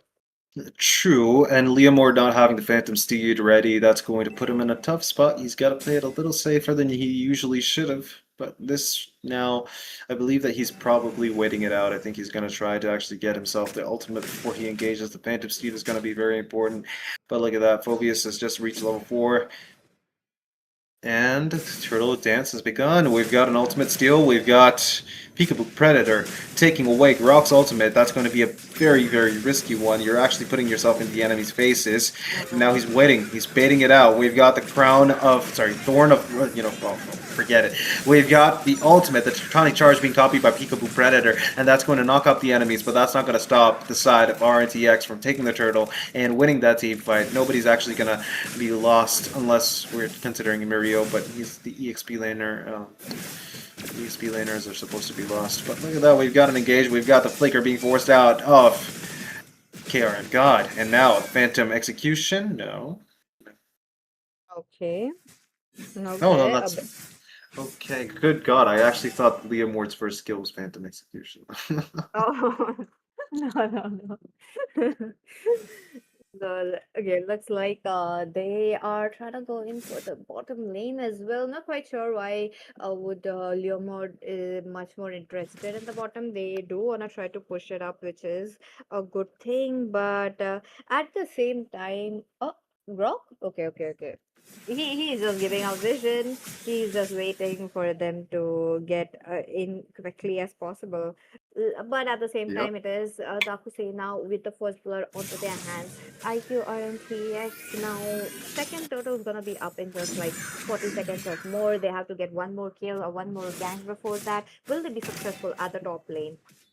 They might not be, because all honesty, I don't think anybody wants to risk anything. In the top side, we've got Funny Valentine actually risking it down, dude. Just don't take my words seriously at all. Well, whatever, man. That's true. Look at them. As of now, it's just a middle lane getting taken down very quickly. While Peekaboo Predator has picked up, Brock's ultimate. Now, into the team fights, they will be much needing it. Dakusena will be going in for a total. But they went in for early gank onto the top lane. Understandable, they want to keep Aaron the Creator out of the way. But I feel like they should have lowered a little Oh, bit more so that he has to go back towards the base. But wait a minute, it's in a very compromising position. He will be taken down. oh no, But no, Silver Go is taking up so much no! turret damage. Will be taken down. Not a good thing given the fact that Karin takes away the turtle in his hands. That was a horrible decision. You missed out the puncture obviously, and then you decide to go and use the Phantom Execution to try and kill Grok. When Grok is full HP, that does not make sense. I think either one, they're actually having a little bit of a ping spike here, or a little bit of miscommunication there, but I don't understand what they're trying to do. RNTX playing at least a little bit more composed than Dakusena. They're not actually thinking it through. Look at that, Aaron the Creator positioning himself well. He knows the Peekaboo Predator actually has the Grok's ultimate. He's decided on not actually continuing that fight. He's going back, trying to bait out a few kill here, like a few spells here or there. Oh, but look at that. Indeed. Wait a minute. Okay, Rustin Cole takes 50% of the HP right there, but he himself has to back off as of now. Which, on the other hand, I think they're interested on trying to get a gank onto the top lane, trying to get a good amount of support towards and the creator as well. But yep, as usual, 40-second on the mark, they have to go in for a gank, or they try to dissipate the situation by just farming it up. Well, to be fair, RNTX, they're playing it pretty safe. That actually is showing from the fact that, even though Dakusena has one kill more than RNTX, they still have the, unofficial gold lead. They do have whatever items coming to them without any doubt, obviously. But the side of Team RNTX, they might actually be losing out on vision. Look at that. Rust and Cold does not connect the Unbreakable, but again, Aaron the Creator can't be really taken down that easily. At least not from the distance where Carrie was. That is true. That is true. It is a fighter. It is a hero that did. It's just so much damage. Wait a minute. Looks like Carrie will huge into the turret, but the one Oh, last turtle, Peekaboo they Predator! are trying to go for that. Okay, that was a very good decision, but okay, to the turtle looks like Karen will be the one Phantom winning it up. Steve! And Hiram Bush is taking down so much damage. He's all alone. 3 versus 1. He will be going down. That was absolutely chaotic. The fact that Phantom Steed was used and everyone just disengaged and left Hide and Bush in a tough spot. This is what happens to EXP laners like me. We struggle a lot. The connection on the Phobius' ultimate, passive, was absolutely crazy, leading to a Valkyrie's descent. We're gonna get possibly Grok's Tectonic Charge. No, I don't think KRM God is interested, but AOG connects onto Grok. KRM God is going to force himself to go back. We've got Phobius going to, acting frontline. I think that's actually a good way to put it, but aside of Dakusena, they're not losing anything. They're missing out on the mid lane though. I don't push. Middle lane. Oh, wait a minute. 3v3 situation. That's just too much damage from Oh, Vega. Tectonic Charge! The flicker! That is such a good thing, but Carry though survived all of that. But Rustin Cole, not the same case. Which picks up a Sky Piercer as well. Now, his damage will depend on his stacks a bit, but he is already dealing too much damage. Karen, on the other hand, comes in with a horse, a mid lane, and a bit of a jeopardy as of now, but they know they can't rely on KRM God given the fact that he's quite low. To be fair, I think the side of Team Dakusena, they're losing ground pretty quickly. I think that's going to lead to one more tower being taken down in the mid lane. That's without a doubt, obviously. But RNTX, they're playing it pretty smart. They have been putting pressure quite constantly, actually. And Dakusena does not really have a good response to all of the pressure that RNTX are putting. So I want to see one thing. Okay. Overall, I just want to see that the Grok's ultimate was copied, or if you want to play safe, obviously, go for the Kimmy's ultimate. Peekaboo Predator could get that in his arsenal, and then lead to a team fight that could actually possibly be tanked by, obviously, Alice, Bush. They're not communicating pretty well because most of their forces are being split apart into multiple different categories of a fight. One of them being the distraction, one of them being the fight in itself, and the back line. Nobody's actually interacting with each other.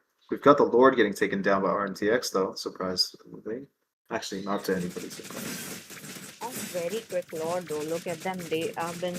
They want to push down. But Neutral objectives quickly, but okay, Silver tries to go in, but was not able to catch the thing he was targeting. I mean, I kind of see it, but overall, I think Charon pushing bot lane, top lane, having 4 people around, actually 2 people in the mid lane, 2 on the top side. That's going to give a free bot lane tower, tier 2 gone. And overall, I think the Lord might just connect and destroy the top lane, tier 2. Mid lane, tier 1, I'm not really sure it's going to be taken down. No, it'll be safe for now. All in all, I believe that all the 3 tier 3s being exposed is going to be a big caveat for the side of Team Dakusena. They are definitely in a bad spot. They are definitely. They have to go in for a bit of a defense mode as well, but at the same time, they will have to make sure that they are getting the Lord quickly out of the way. With the Lord out of the way, and on top of that, they have to protect their inhibitors. Now, a bit of a mid lane is getting targeted very well because IQR and TX, they know they have the Lord onto their side, and they have to know that with the Lord, they can push as much as possible. And yep, they have done it. And wait a minute, I feel like we might be looking at a team fight very quickly. I doubt that. The side of RNTX won't actually force anything. Dakusena don't want to actually lose up on any advantage, but they are testing the waters. I can't deny that. Okay. Hide on Bush versus Aaron the Creator. That was too much damage from Hide on Bush as of now, but it looks like he will be losing up that buff on his own area. But okay, mid lane rushing taken down. Meteor looking a bit low onto the Phobius, was trying to mark down Carry as quickly as possible, but is taking refuge into the tower. It's just so well. But Aaron the Creator all alone in the bottom lane. Will there be a chase? Looks like there is no chase, but the members are still up for another turret because mid lane looks quite open. Oh, the mid lane tier 1 is up for grabs, obviously, but that's going to be Heidelbush that's going to be taken down too. We've got the ultimate, the Valkyrie descends down on the land of Dawn. And I don't think there's going to be any more team fights because obviously the side of Dakusena don't want to, put themselves in a position where they can actually lose the game. If they lose even one more member, that's going to be very, very, very dangerous for them. true. That is true. Look at them. They are trying to survive. Make sure this turret will be surviving as quickly as possible. One, they need this turret, and two, they cannot let them team RNTX near the inhibitors. Now they managed to protect those inhibitors, which is again a good sign. And but both of the teams, though, I really love how they are not in for those kills, but rather than they are in for those neutral objectives. It's a smart decision. RTX, they've got the overwhelming advantage. Dakusana can't really do the same thing that they did in the first game. Obviously, they can't put the pressure on RTX because, obviously, once you put a lot of pressure in the pressure cooker, it's going to actually blast. So, that's going to be one tower down, sadly. That is First tower of the game, and minions actually got it. Oh, okay. The lane pressure is working out very well. Looking at the itemizations as well. Carry did pick up the main items that they are looking for, but at the same time, the phobias though, I really fear for the phobias looking at that because taking out too much damage on top Oh, of that, it will be funny Valentine will be taken down, but with that patchy damage is no joke. Taking down members one by one, they're not letting down while it's three for one trade. What a trade! One silver and Peekaboo Predator. Will they be able to save up this inhibitor plus the crystal, which is almost gonna be taken down? look, they don't know how to wave clear for this, but look, we've got an ultimate tectonic charge trying to actually disengage the board, Oh but no. we've got Peekaboo Predator getting taken down as fast as he actually came in. Silver 2 will be destroyed and dismantled in front of our eyes, while the Nexus is going to be the next target for RNTX. That's going to be a clean victory for them, not clean sweep, a clean victory for them, and that's going to lead them to actually continue in the tournament. Dakusena, valiant effort, but that's where your journey ends here. Well done, but RNTX just had a better time today, I believe. That's true. But I really loved how RNTX loved to play around those neutral objectives right from the game number two. They made sure to get those objectives. They did make sure that the Freya is there all around the map, taking down, sweeping those turrets, and just making sure that into the team fights as well. Just it wasn't did not matter if Freya was there or not. But at the same time, here we go. The match highlights the Charin did get a lot of time to farm up. Absolutely. All honesty, though, I think, well, all in all, this was a very tough game for Dakusana. The team fight composition for the side of Time RNTX, they actually did execute it pretty well. And the Grok, an absolute unit throughout the whole game, man. That was surprisingly amazing. Bro made a statement without actually using a skin. He was nerfing his own hero by losing the 100%, 100 HP bonus from using a skin, but that's all okay because he knows that he's going to be a threat and he cannot be reckoned with. All of the team fights that followed were just a cameo of whatever RNTX had in store. The Leomord in their hands was a very, very well-timed hero, even though in the early game he was just using the Phantom Steed to just engage in fights that he never really committed to. And all in all, it was a very good game for RNTX. They did lose up on a few things that actually might have made their game a little easier, but it doesn't really matter if they win. That's true. That's true. Look at them. I think Witch really played it safe, and on top of that, his damage was just too much. Like on top of that, they weren't able to mark down Witch despite having an assassin onto their hands, and the amount of farm that he has, I think that was also another reason why Witch wasn't able to be marked down. But my goodness, that just really gave him the MVP once again. Yeah. Do you really have any doubts about Witch and his skill in the mid lane? Dude, there is no doubt about it. He gets 100% team fight participation. He was able to demolish the enemies. 24% damage dealt, a little bit lesser than what he had in the previous game, but hey, this guy still was able to do so much for his team. He was the one who actually got the triple kill that led to them actually being able to open up tier threes and then leading to the victory of the side of Team RNTX. So well played, Witch. Absolute Chad. I don't think you need to be a Fredrin player or any, bulky, beefy hero players to actually look as good as you do when you actually play in the mid lane. So hats off to you, That's man. true.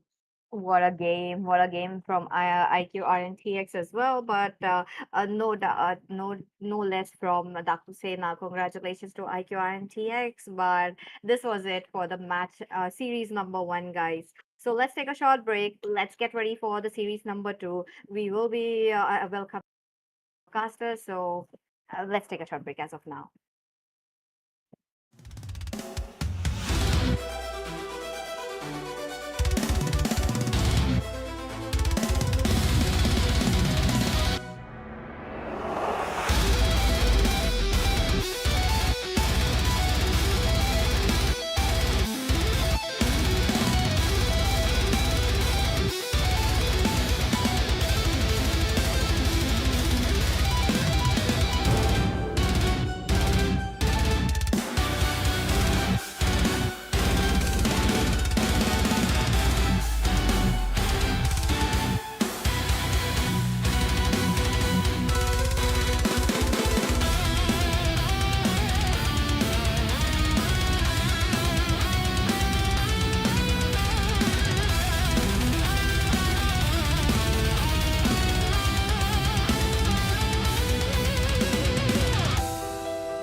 Wishing you a warm evening, ladies and gentlemen, and welcome back to the ICS as we're going to be jumping into the second series of tonight. We just had a really exhilarating best of three between, of course, Dakusena and IQ RNTX. It looked like a close game, but no, it ended in a 2-1 in the favor of IQ RNTX, who will still stay in the lower brackets and persist, knocking out, of course, Team DS. And right now, we'll see who's going to be the next out of the elimination as we'll go between, of course, one of the strongest teams in India. It's going to be Godlike Esports facing one of the rising, I would say, an underdog team still, Shadow Esports. And obviously, being the voice of this casting desk is going to be myself, Ray, and joining me is obviously one of the best analysts in India itself. Mhm. Debbie will join me. So, Debbie, nice to have you back. Good evening, and let's see if this game will be a bit one-sided or we might be pushing three. Yeah, that's what I'm hoping for. But most of the time when you talk about God L, you don't really see them in the lower brackets. But hey, this is how competitive the scene is already in India. So I'm pretty much excited to see how Sedo Esports is able to draft against them because looking at the draft so far, we can see that the Kalea and the Guinevere ban, only Van can make someone ban his Guinevere into the first phase of the drafting phase two. And now for God, like this is such a red side ban, right? The Yushin is kind of a hero that you want to remove out just because of the flexibility, not just because of the damage, it's because of the flexibility that it can provide to the team. And of course, Yushin always has to go. And now that I think about it, they can also remove out the Yuzong if they don't want to play it for themselves because D4 is a very, very amazing Yuzong player. But Ramcom, he can be up to the par too. But onto the other side, though, Seto Esports, they banned away the Hilda. That is a good force here. Maybe they want something like an assassin into the hands of Boring Adamura. Yep. Let's see. So far, I think obviously from the side of Godlike Esports, no surprises. It's the mandatory Zushin ban followed with the YSS as well. But love the Mhm. fact that you mentioned, of course, the Guinevere and the Hilda itself. I mean, Hilda, I think it should be explanatory when you're facing against the side of Godlike and, of course, the Guinevere as well, because that's one in front of you and you don't want to give it away, especially Mhm. such a control master. But, anyways, with this, the last ban is gonna be also quite. I mean, we saw it coming. It is the Grog itself, right? So Shadow Sports, Mhm. they got a lot of options left. What do they go for the first pick? Will they prioritize the Yu Zhong for default, or will they decide? I think they might just prioritize the comfort. What do you think? Yeah, that's what they can actually opt to go for here because they do have a lot of options to go for into the room now. They can just let go and let Art pick whatever he wants to go for. Never mind. They wanna go Gatot first pick. Not a big fan of a Gatot first pick most of the time because it doesn't really give out any flexibility. And now the Freya can be into the hands of Fate again. He's an amazing goal laner, man, because honestly speaking, he's one of the best players that I've seen so far that can play the utility and the damage in a same skill capacity.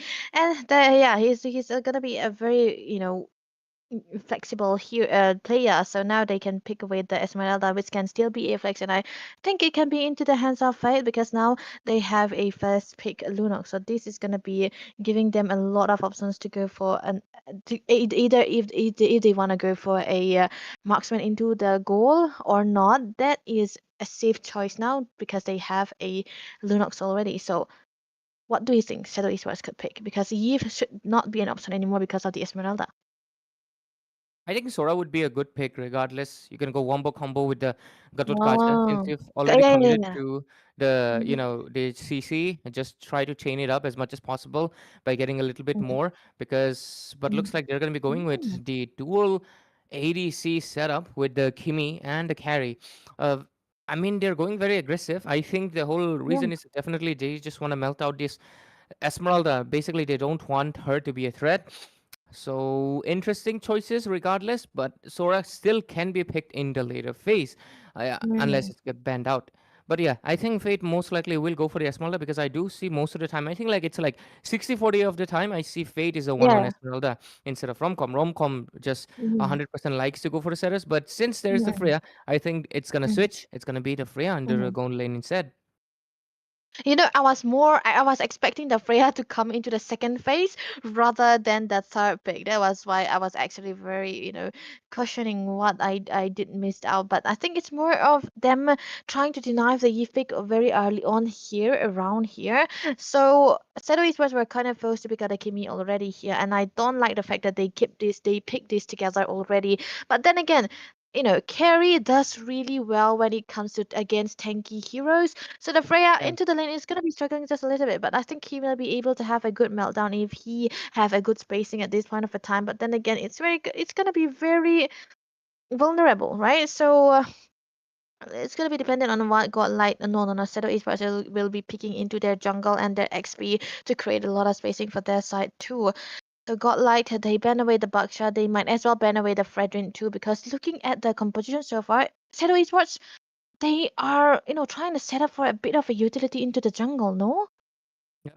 I think it's pretty obvious. It is a utilitarian kind of a composition. Going for two Mhm. ADCs immediately, it Mhm. will force you into that. Of course, either the hybrid or full tank jungle, and the Baksha was Yeah. a definite answer. So the Baksha ban Mhm. is obviously very understandable. But let's see, will they go for the Freddy? No, they actually go with the Phobius. A very interesting choice. Is it because of the Freya's jumps?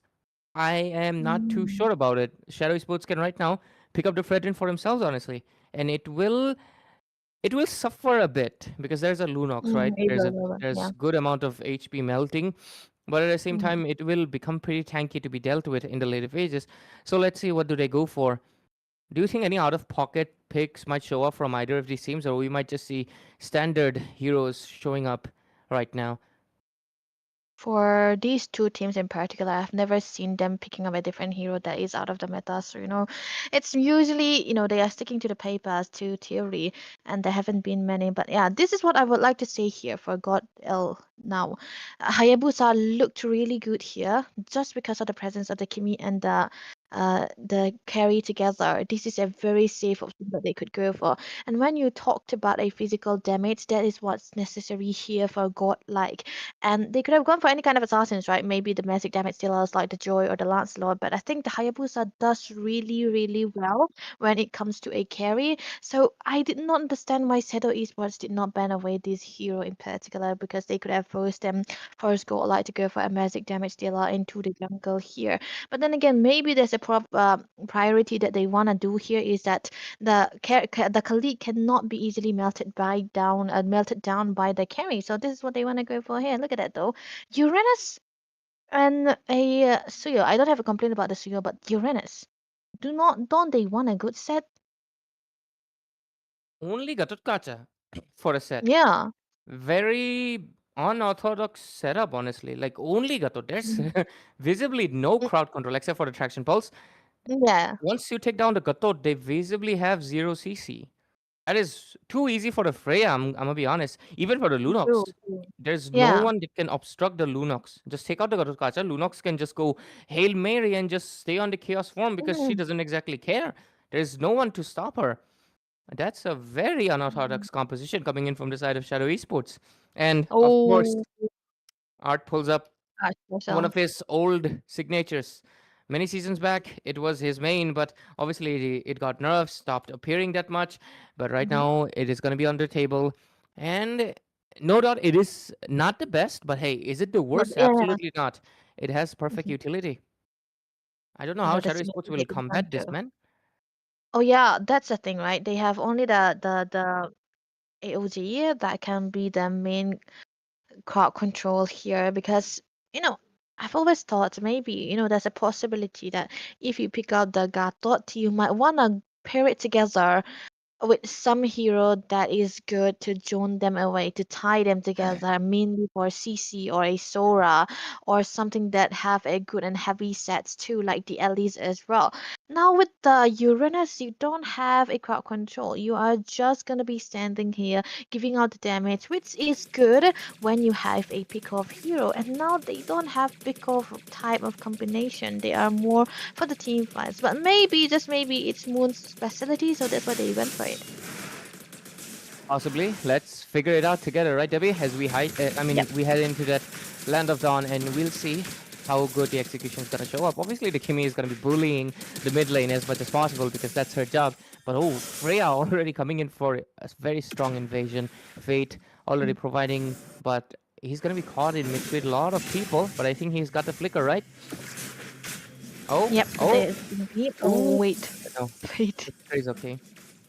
Almost a slip up there here, but onto the other side, we might eventually see a bit of a, activeness coming through into the hands of Zutsu Esports right now because of the combination that they have with the carry and the Gapple Gacha. But look at the Tondo. Okay, Eh? a pause will come in. Let's see if anybody's got any issues. Hopefully they fix it up quick. But yep, taking it back to the composition, right, Debbie? I think it is pretty Yep. clear that the side of Shadow Esports is very unorthodox, and having no crowd control is going to be putting them in danger Yeah. severely. But at the same time, your composition, no matter what it might be made out of, it is dependent on how early you end it or how late you end it. Considering they have two ADCs, if they push it very Yeah. late, I think they might have a solid chance.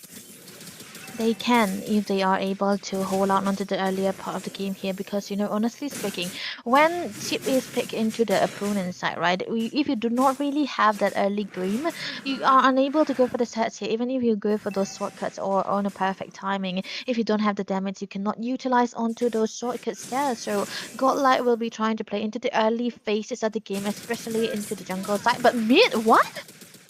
Oh, Kimi showing her early dominance, gets that first blood.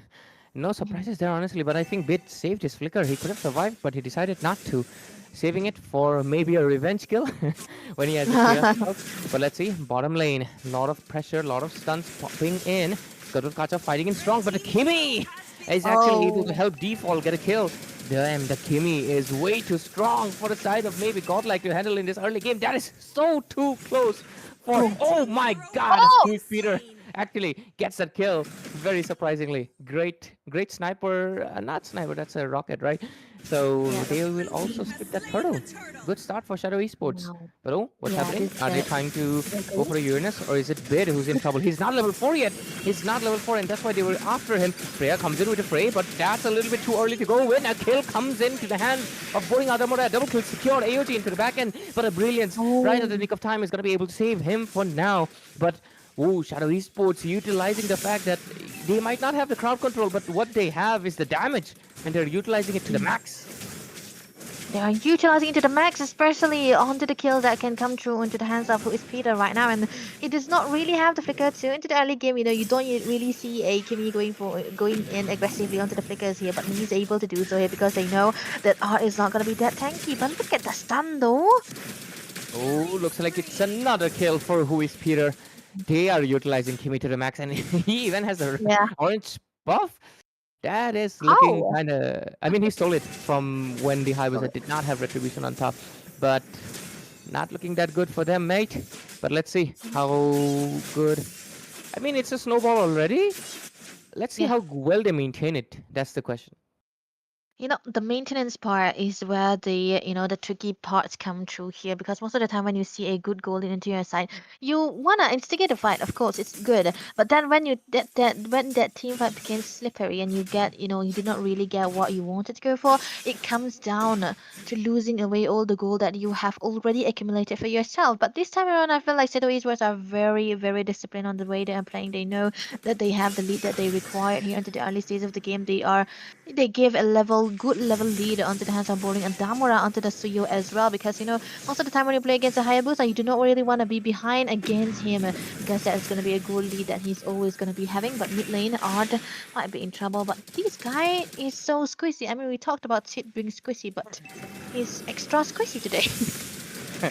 Extra squishy. Maybe he became a soft toy, but oh, here comes a flicker combination and a shortcut, but the turtle gets secured into the hand of Boring Adamara, killing 3 secured AOG into top of 2. It lands the spot really perfectly well. Fate needs to retreat, but the damage combined from all of the targets is a little bit too much. Maybe Romcom trying to provide a little bit of backup with the falling Star Moon. A lot of damage with these towers. Maybe this is the time they clap back, and yes, they do. Shutdown secured already, and it looks like they're going to be securing another kill for Fate itself. But no, it's Art taking the kill away. But Godlike Esports immediately find find the angle that they were looking for, and with an immediate clapback, they get 0 to 4 kills. And right now, they're looking for the fifth one. Is it going to be close? No, the Uranus flickers away. But did you see, Debbie, immediately 0 Yeah. to 4.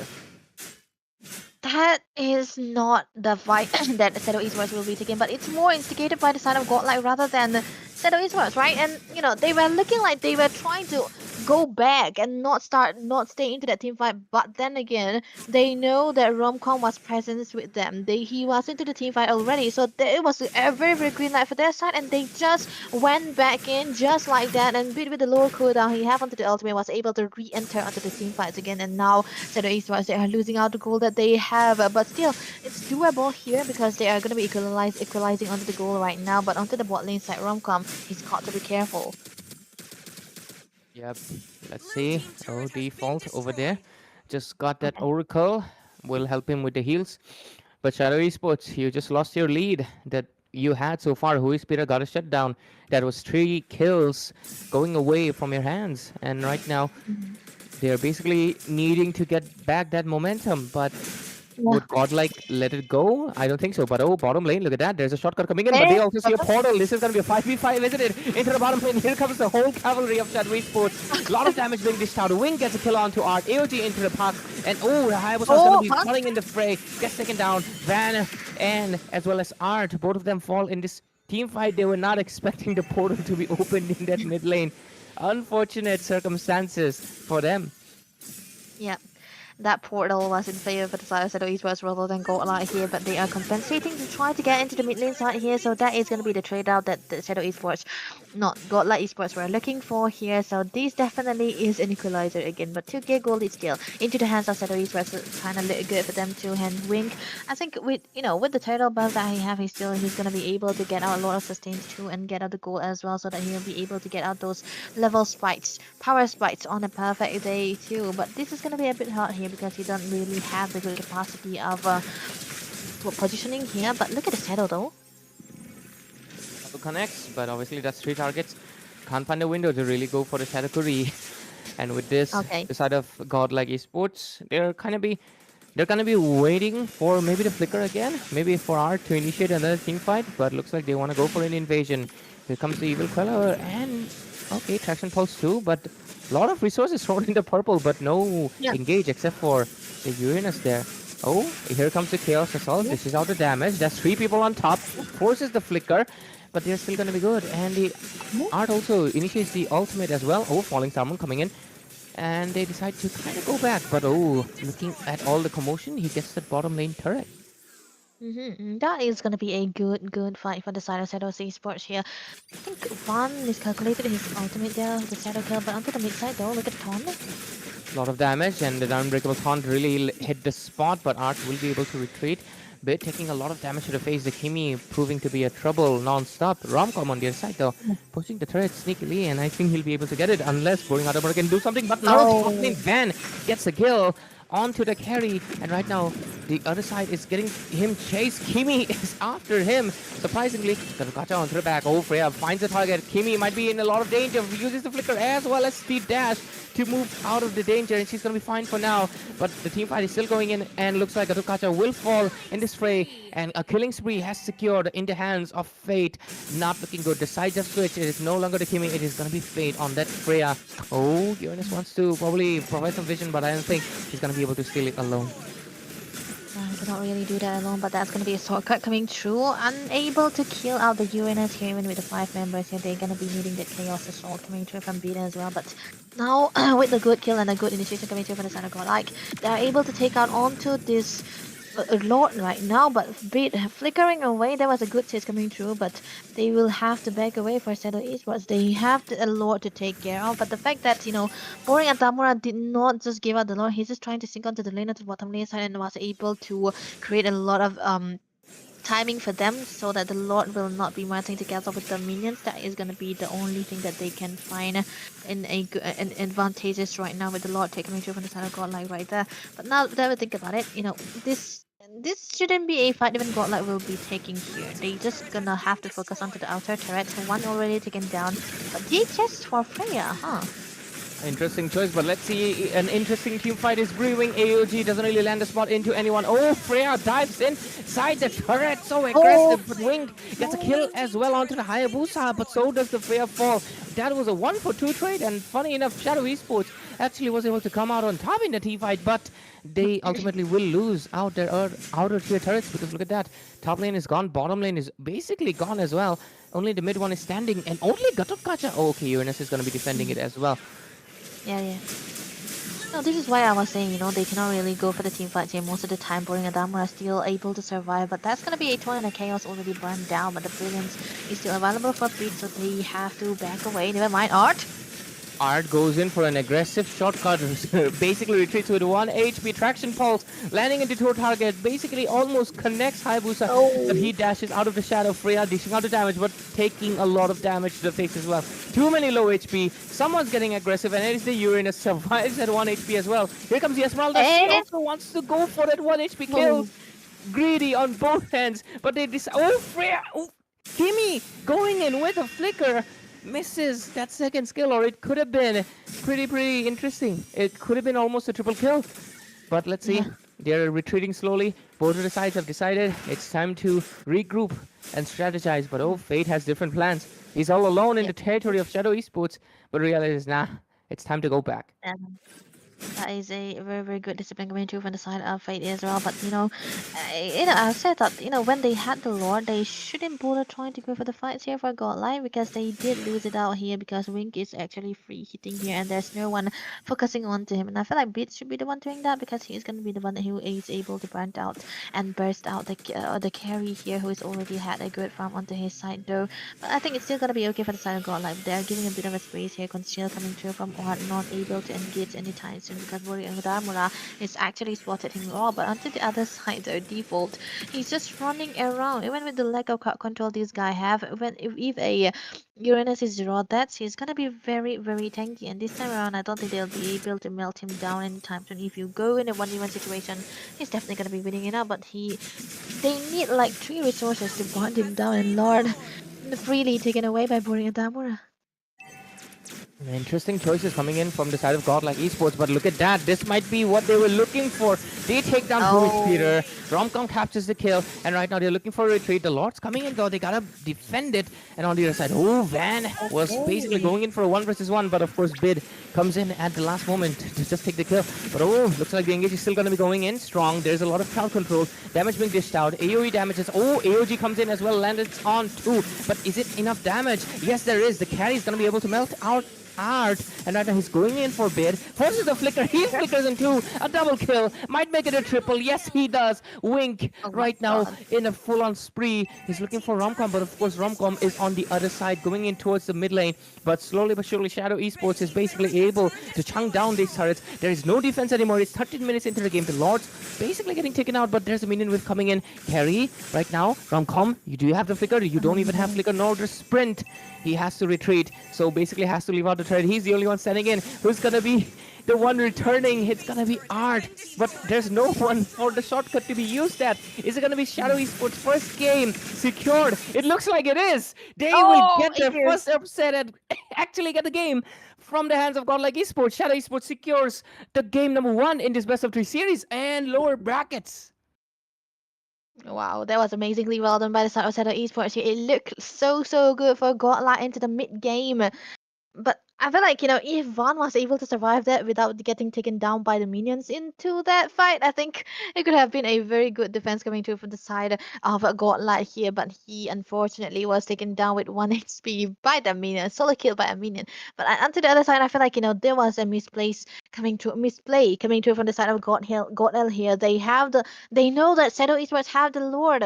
They could have gone away with trying to defend out the Lord rather than going for the fights. I know that the imagery was trying to get one pick off, but you cannot really do that. They get a pick off onto the Kimmy. Peter was down, but then again, there was a lot they had to worry about. The carry was already there, and default wasn't dying too, and that is gonna be very, very troublesome here. The fact that I did not really like that combination was just because that maybe Uranus will be melted down by the Lunox, but he wasn't getting melted, and that comes very, very in handy for the side of Shadow Esports. And look at that too. This early game was so good for Shadow Esports here. Their early game was magnificent. It was six Yeah, to zero. It was six to none. Then it became seven to none. But then obviously the trades started showing off. Godlike Esports was slowly clapping back and responding well. But ultimately, it was Shadow Esports in a. I mean, to be fair, okay. Shadow Esports was caught in a lot of positions where it felt like they might be losing this game. But this is a blunder. This is where they kind yeah, of made a misstep. They should have basically. I mean, this is the one of the issues with chip itself, isn't it, Debbie? Because yeah. your That's portal why. can be seen by your opponents. So when Mm, you're gonna be using that ult, make sure your teammates are inside the turret, so your mm, opponent just immediately cannot come in all five together. Yeah, It was right in their face. They immediately came in and they lost that fight. Another yeah, instance of this, we can see all five show up. But in this team fight, I think ultimately it was Fate does get a yeah, kill, but you can see mm, Wink, his blades capture a kill onto the Hayabusa. And I think it happens in a lot of instances where we yeah. see the side of team Shadow Esports actually come out on top in those team fights.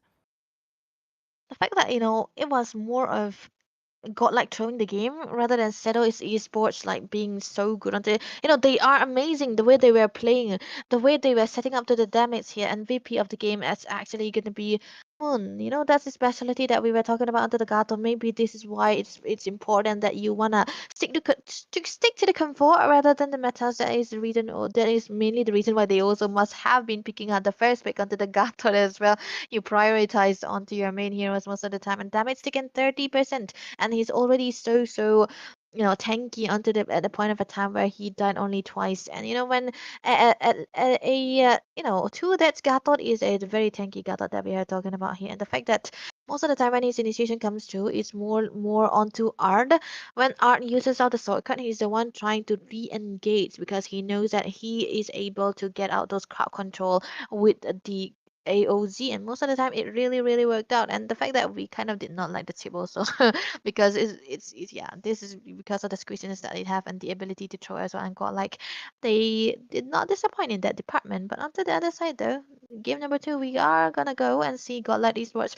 They're gonna be both playing Bengals, right? So mm, Godlike, they have first pick, Yeah. Shadow Esports they have second pick. So how will they adjust to this? Look at the Buckshot bando 24 times in this tournament.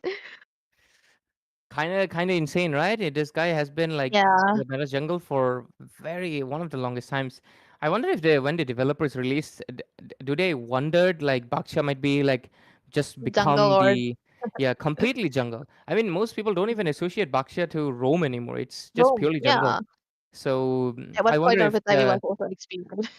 yeah. I wonder if whoever cooked him up was like, "What is this? You're not supposed to play like it, play it Yeah, like this." It's like that.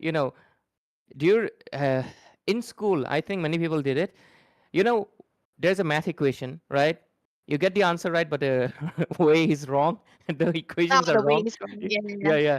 Yeah. Baksha is like that kind of a tank. But anyways, let's see the draft. Godlike Esports will move with the same momentum. They actually ban out the Hilda themselves and the YSS themselves too.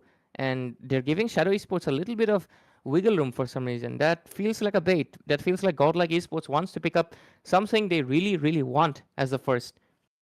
What could it be? That is gonna be a question here. So it's gonna be dependent on what Shadow Esports ban here. Either the Guinevere or the Grog. So the Kalea is already gone here. Art plays, Kalea and Grog too. So this is gonna be the decider of what Godlike will be able to play here.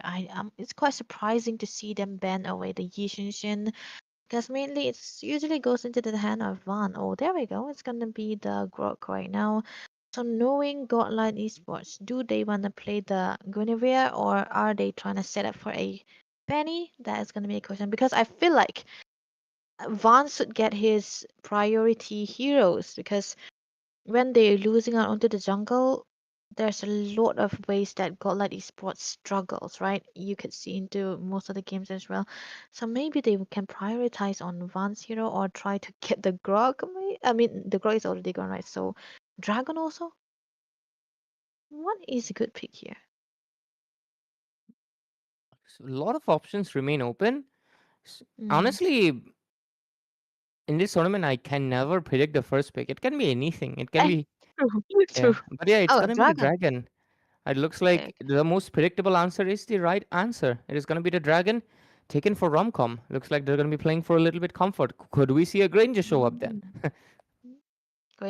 Granger Dragon, right? Fate plays Mean Granger too. So now Zutsu Esports they can Who plays against kind Granger then?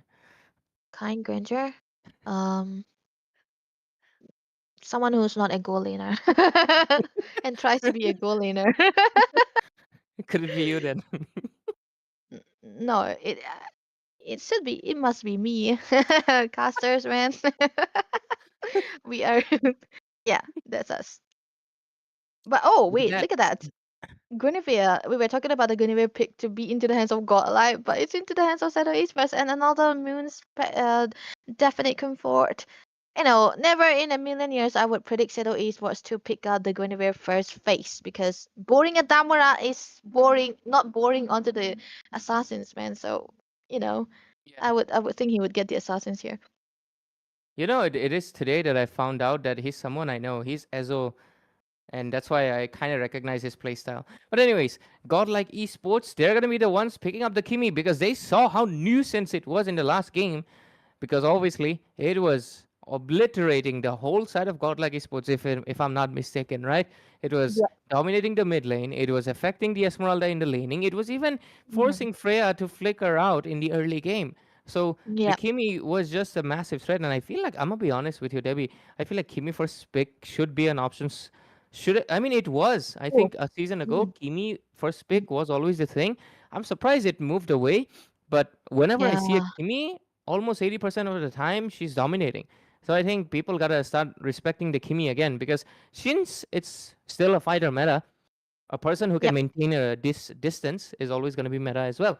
So let's go. There's a Claude though. What do you think of the Claude? There's good amount of CC from the side of Shadow Esports this time, Yeah. but it would be pretty ironic if they lost this time because they did not have any crowd control last time except for the Gatot and they won. Mm. Imagine They if still taking won. crowd control makes them lose. That will be so ironic and hypocrite. I think, I kind of wanted Shadow Esports to go for the Elise first pick rather than the Guinevere here, and now the Elise is gone because Yeah, at least on it's two, yeah. occasions, yeah, you usually want to play out the Elise when you see a Yuzong already, so that at least you'll be able to hold on to the lane and stay into the lane and try to catch up because of the speeds that the Yuzong can walk away with. And the Fanny already banned and the Freya also taken away. But I don't feel like, Godla Esports wanted to go for the Freya here though, because if they wanted to go for the Freya here, they could have picked it away into the Khalid's position here right now. But then again, I think they want to prior onto the Khalid because Shadow Esports, they Oh were my god. down on the amount of arts hero and he was forced to pick up the chip, right? And that didn't really work out. And again, the Leaf against this comp against a dragon, I don't know. It's kind of questionable. But then again, if you have a very good positioning, you can really have a good time here. But I like the Fanny Ban coming through from the side of Shadow Esports. You really have to ban away the Fanny when you play a Cloud because Fanny is the easiest assassin to play when you are going against a Cloud here. Okay, Godlike Esports shows up with the Sora. Is it gonna go into the gold lane? Or is it gonna be the XP? We'll see. But of course, it is Van pulling up that joy as well. Interesting choices. And I think the Alice couldn't have been a better choice right now, mainly because the sustain would have been tremendous in this match. But Yeah. alas, the Alice is gone. What do they choose for the Mhm. XP lane? What options do they have, Debbie? Phobius is a good one here because there is no bursty one. But then again, do you want to Phobius against a against this comp? That is not the best case scenario too. And now default. Oh wait, he did. I don't know, man. I mean, I suggested it because I saw RNTX with the Phobius in this kind of comp. I don't know because yeah, maybe it's good here against because they have another card control from the Guinevere, so they can use this Phobius as a distractor and try to go for the setup with the Garthot here. This is a very solid combination that they can come through with. But into the lane, Ray, against a Yuzong, yeah, that is kind of it's gonna be very skill dependent. I think it's kind of funny whenever I see the Phobius, it's always paired up with the Eve. Is it because people like Yeah, pairing it up with the colors? The purple the colors, theme? the purple. Yeah, Yeah, that's it. maybe that might be Even the Guinevere is reason. purple, right? Yeah, Maybe we gotta stop thinking with like analytical things. People are just matching colors, bringing out their inner Nah. colors. But hey, we dive into the land of dawn, ladies and gentlemen. If Shadow Esports win this one, it's going to be the biggest upset for Godlike Esports. It will be a sweep for them, knocking them out of this Zutsu Ge- Esports tournament, which is ICS. But let's see if it will happen or not. Because of course, Godlike will not back down without a fight. They want the third game immediately. Let's see if the odds are in their favor. And obviously, the Kimi is going to be pressuring the mid lane. The fact that you see the emblem of fate here. He Imperial. What is that? He just wanna go for a good cooldown onto his skills when he is onto the alt form here, and I'm pretty sure he wanna go for the team fight most of the time because you usually see a concussive blast or something like a brave smite into the hands of a Sora. Maybe a gold Sora is a different Sora, but onto the mid side, the Moon actually taking out a lot of damage from the hands of Beat right now, who is onto the Kimi this time around. And laning phase, the Claude will be able to clear it much easier than the Sora here just because of the way that he can BMI in and out. So it's gonna be a dead lane for both of the lanes here. Now, when both the lanes are very dead here, it's gonna be dependent on how the mid lane will be able to set it up. And looking at the movement so far, Romcom is able to have a good clearance here, and I don't think Boring Adamura is aware that Romcom is here, and now he saw it himself. Yep. So far, I think. What was that thing again? Since there's no Purify, this should be a Yeah. good game for Boring Adamura, honestly. Oh. He can easily dive Yeah. in. No, never, no, not level 4 yet. Guinevere too aggressive on a Yuzhong in the early game. Will cost you a lot of HP. I think that was kind of unnecessary, but still, they're going to be okay. But I think the turtle is going to be showing up. Level 4 is going to be popping up.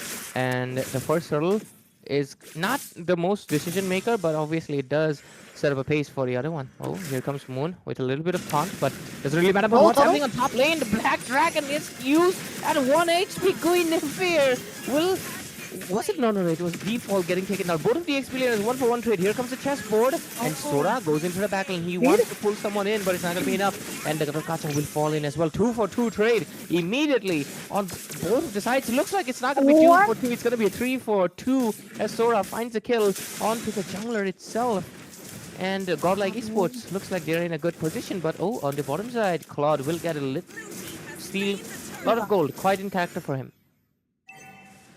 If Boring Adamura did not go in there onto the Guinevere, I think it could have been a really, really worth a team fight for the side of Zutsu Esports here because they can really have a good time into his jungle without dying, but that cannot really happen now. They give a lot of kills into the hands of Godlike here, and especially the jungle dies into the early game is not the best case scenario here. Van trying to steal onto the red buff, unable to do so because good read coming through from default as well, but he might eventually lose out onto a cannon minute or two if he stays longer.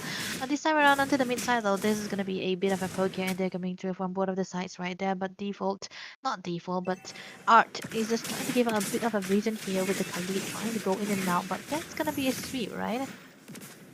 Yep. Let's just see. There we go. Oh, a kill! Whoa. Romcom captures the Eve, and right now looks like Moon is gonna be in trouble as well, but looks like he will survive, but you gotta retreat, man. You can't do anything about it. That's 2 people in your lane. He does use the first kill to just push the minions away and basically save the turret for a while, but I don't think it's going to be enough either. Shadow Esports, they're struggling a bit this time, and especially giving away that Kimi. I want to know what default is gonna go for here into the first build. It could either be the War X or the Dominance. I would like if it's the Dominance Ice rather than the War X, or even turn the belt to. Yeah, same. Because this Fovias is gonna be very, good into the team fights here, and he needs to sustain not the damages because the damage can be handled. But bot lane, Forced to BMI, and immediately Wink gets caught in basically the trap, and Van almost got the kill, but of course it was secured by Bid instead. Looking good for them, and okay, they're trying to poke each other out, but the second turtle is going to be coming in, and Godlike Esports, this time they have the momentum. It looks like they might be able to get this game for themselves. yeah, I think it's definitely it's still okay for Romcom to come in with the dragon to the default mid lane. Oh, mid lane, default going in very strong. Almost took out right there. He's still going in because, of course, Aphovius can't exactly retreat without Flicker. Here comes the Sora. He most likely wants to pull him in, and I think he'll be able to. The punches land on top. Default gets taken down. AOG does not even land because he gets taken midair, but Who Speeder is able to secure a kill for their team too, shutting down the Sora, getting a little bit of a trade out of there. Oh, into the top lane, here comes a Black Dragon, wants to take down the Claude, What? but he's not going to be able to do so. 1 HP Romcom, and right now Wink caught in a confusing decision. Of course, the BMI also ran out of cooldown, and he had to go back. But Romcom so aggressive. okay. He might be going in for a 180, and he does so because that's a huge honk. And without anti-heal facing him is a full-on tragedy, and that's what Wink faced. Have you noticed that when every much of a chaos was happening into the top lane side, Boring and Damara was able to steal out the turtle on from Van. That was not the best case, not the best aura for Van here, man, onto the Joy, but still they did have a lot of kill. I mean, they did kill out onto Wink, so that's gonna be a good compensation that they can find with the loss of the turtle here. But then again, Wink, he still have a turret standing onto the bottom lane here, so he have a good spacing to farm into too. And now that we think about it, Fate is already out of the lane. He wanna go for the team fights here, and Wink is still gonna be trying to go for the farms his team necessary because 0-2-0 Claude is not the best goal laner gameplay that you can find right now. Van able to steal onto the blue buff. He is angry with the steal onto the turtle here. So these might eventually be equalizing onto the goal that they have so far. Level 9 for both of the jungles here, and still they are not going for those massive amount of kills here. They're just trying to play it out very, very safely. Yeah, they're going for a very safer approach. Romcom eyeing the Claude. The dragon wants the monkey. Yeah. Oh, that makes sense. The dragon wants a thief, right? Isn't he a thief? With the monkey? Yep. Top lane though. That's a steal onto the kill. Top lane, AOG. Joy caught with very low HP. Opposing teams coming in from both sides. Here comes Van. the chessboard, and that ultimately will get taken down, unfortunately, but still, they get the turret on top. A lot of damage on Moon, and he's getting pressured. That's the thing with the Kimmy. So much damage, and even the blade armor can't really save you from her. That's the strength of the Kimmy. That mid lane. Here comes the Sora with the wombo combos. Forces default outside of the turret, but he's going to be able to retreat it.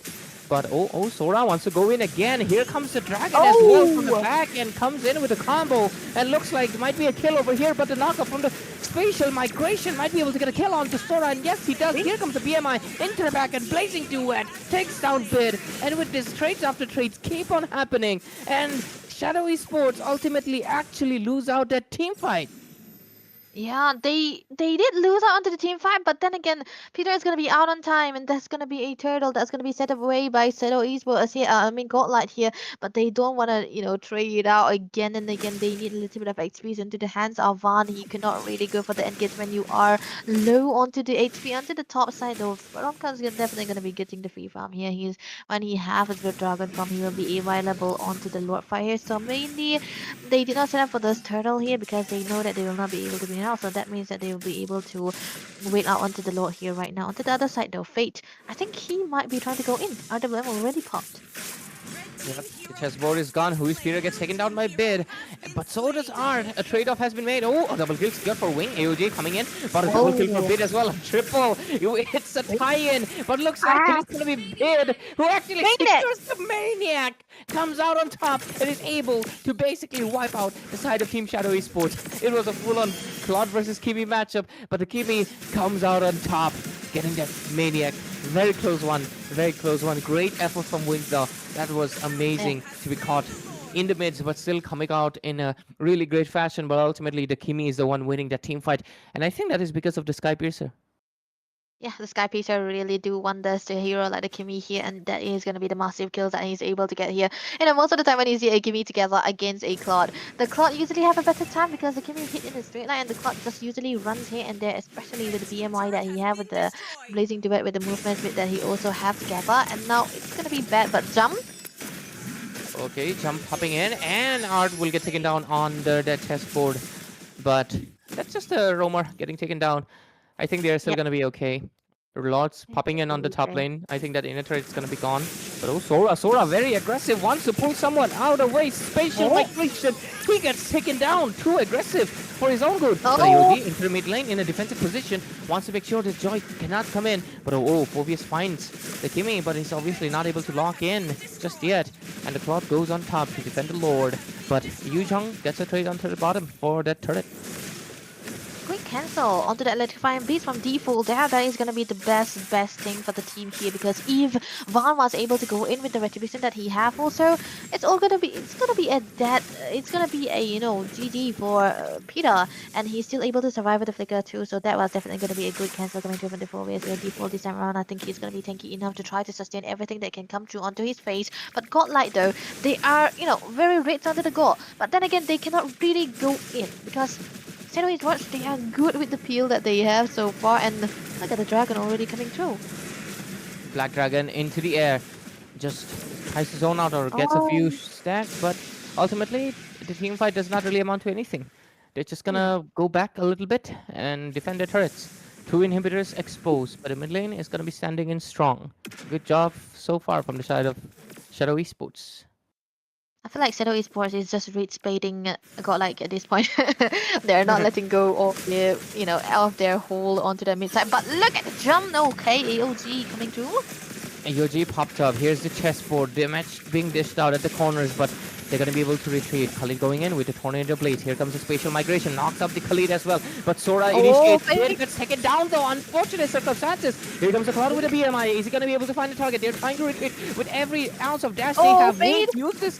The flicker is there. But oh my god, who is Peter flickers in to killing spree for this mage. And right now, that's so none for 2 trade into the favor of Shadow Esports. But here comes Van sneakily trying to take down that turret. But the side of team, no, the turret will ultimately fall. Paying for 2 lives for 1 mid-tier turret. Damn, that was a massive trade, I would say. But ultimately, they also lose the turret on top. But Lords come in. I think it's going to be a massive team fight coming in here. The fact that Zutsu Esports still win out to the team fight even when they lose on their members and their goal, but they look at the damage coming through from Wink already onto the Claude. He's definitely going to be hurting quite a lot right now, and the Lord is definitely going to take it from the side of Zutsu Esports here. But Godlike here, the one who is in the level lead into the goal here. But they are losing in the team fight just because of the absence of the Joy here. Van unable to enter, but look at the Dragon Form. Van was absent, but captures the Lord for his team. Here comes the chessboard, but it doesn't really amount to the VMI into the back, and Fate gets taken down. Spatial Migration on top of the dragon. He's getting jumped by the whole squad, and Robcom gets smashed to death by the whole Shadow Esports. And with this Godlike Esports, despite taking the Lord, they lose 3. Oh my god, in a group chat when we were talking about Godlike versus NCPS, I was like, yeah, you can get 1 game, man. Godlike is gonna be able to win.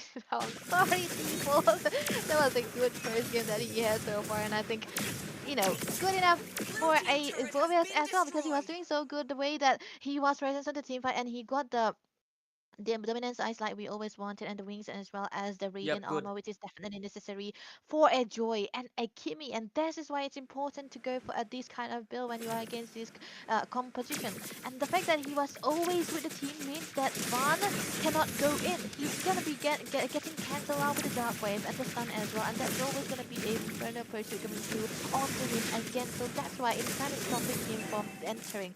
And I think this is also the sole reason why Peter was still able to survive from all of those team fights, even without the presence of the flicker, and that plays a huge part onto this team fight that we have so far. But Wing though, he's already ahead onto the goal, and he have a lot of item on his kit. He have the penetration as well as the Trinity, so which means he's ready to roll and rumble.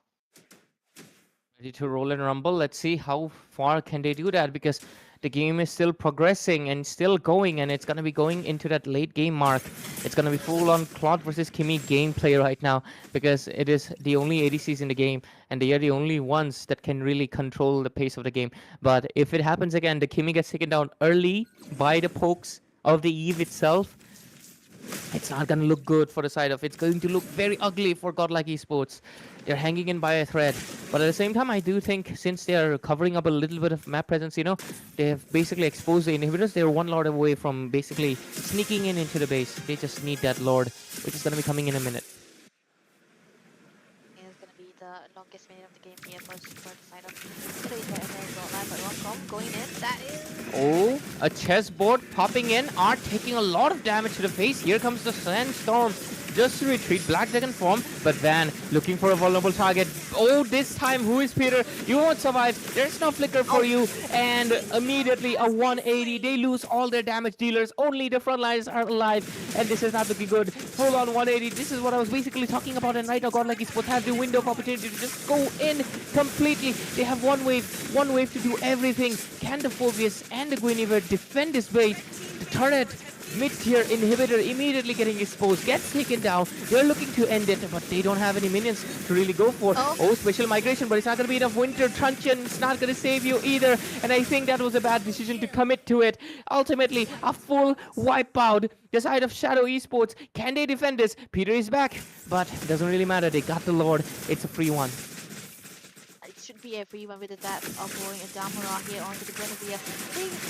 They're trying to just go for the clearance on the community, and I feel like it's kind of a forced one as of an execution from the side of the Razors here, because not like they were trying to force everything onto him in a good burst onto the Lord very early on, taken away, but this is the missing in the Lord. He's still defensible by the side of the Razor here because they have Winko to the club, which is a very, very good clearance for the Lord as well. But this time around, I think everything is going to be in favor for the side of God. Like now, go the Holy Crystal already into the hands of Van, and finally we can see that Van's importance is shown onto the team right here.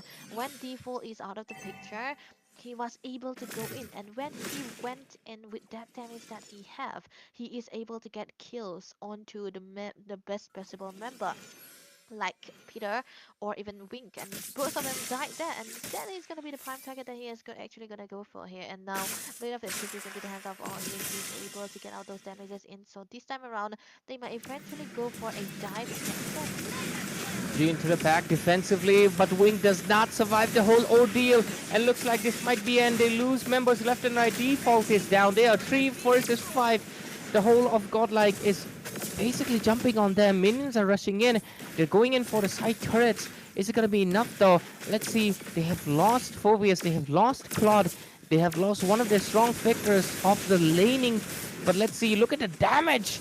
Eve had to force a flicker inside the base itself, and Moon will also ultimately get taken down, and with the minions that are rushing in, this looks like it might be ending in. Only the Eve is left standing, and with this, like we predicted, Team Godlike Esports will push this game to a game number 3. Course, it's going to be a game number 2 with Godlight into the presence here, and this time around we can see how much of a sweat it was to end this game. And when Van finally got his chance to go into the entrance onto the backline, that is where the decider comes through. He was able to get a kill onto Wink as well as Peter, and that is going to be where the potential started, and that was where they were able to end the game. Amazingly well done by the side of Seto Esports though. They were fighting to their full potential too. There wasn't a bit of a toe coming through from their side. It was more of Godlike doing much better into the team fight, into that last one as well. Romcom, the entrance, and the distraction was so good that Seto Esports weren't very focused on where one was gonna be entering with that electrifying beats.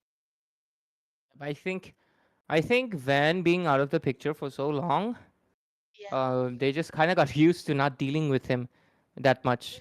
And Yeah, when yeah. he did appear in those team fights, they were caught off-handed and not prepared for all the damage that showed up. We'll Yeah. see a few match highlights, seeing what really well went down. How Shadow Esports actually were kind of in the lead, but Yeah. slowly but surely, the lead completely went down.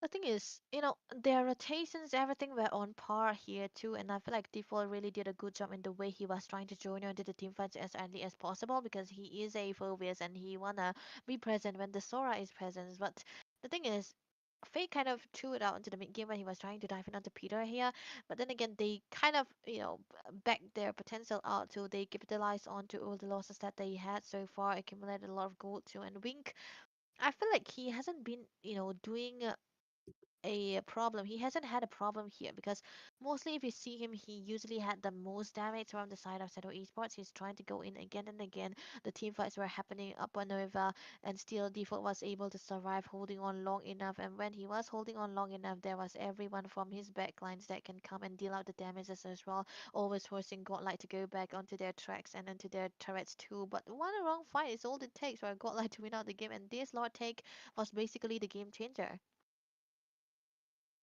I think the moment Huispira got shut it down along with Wink. Yeah. That was basically where the dominoes fell down for the side of Shadow Esports. They True. started losing really badly from that point on, and it just repeated again.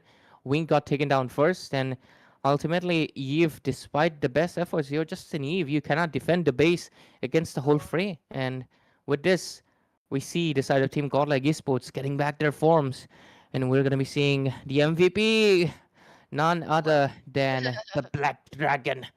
Romcom getting it. To be fair, at this point, I think my homie, you owe us a Black Dragon cosplay.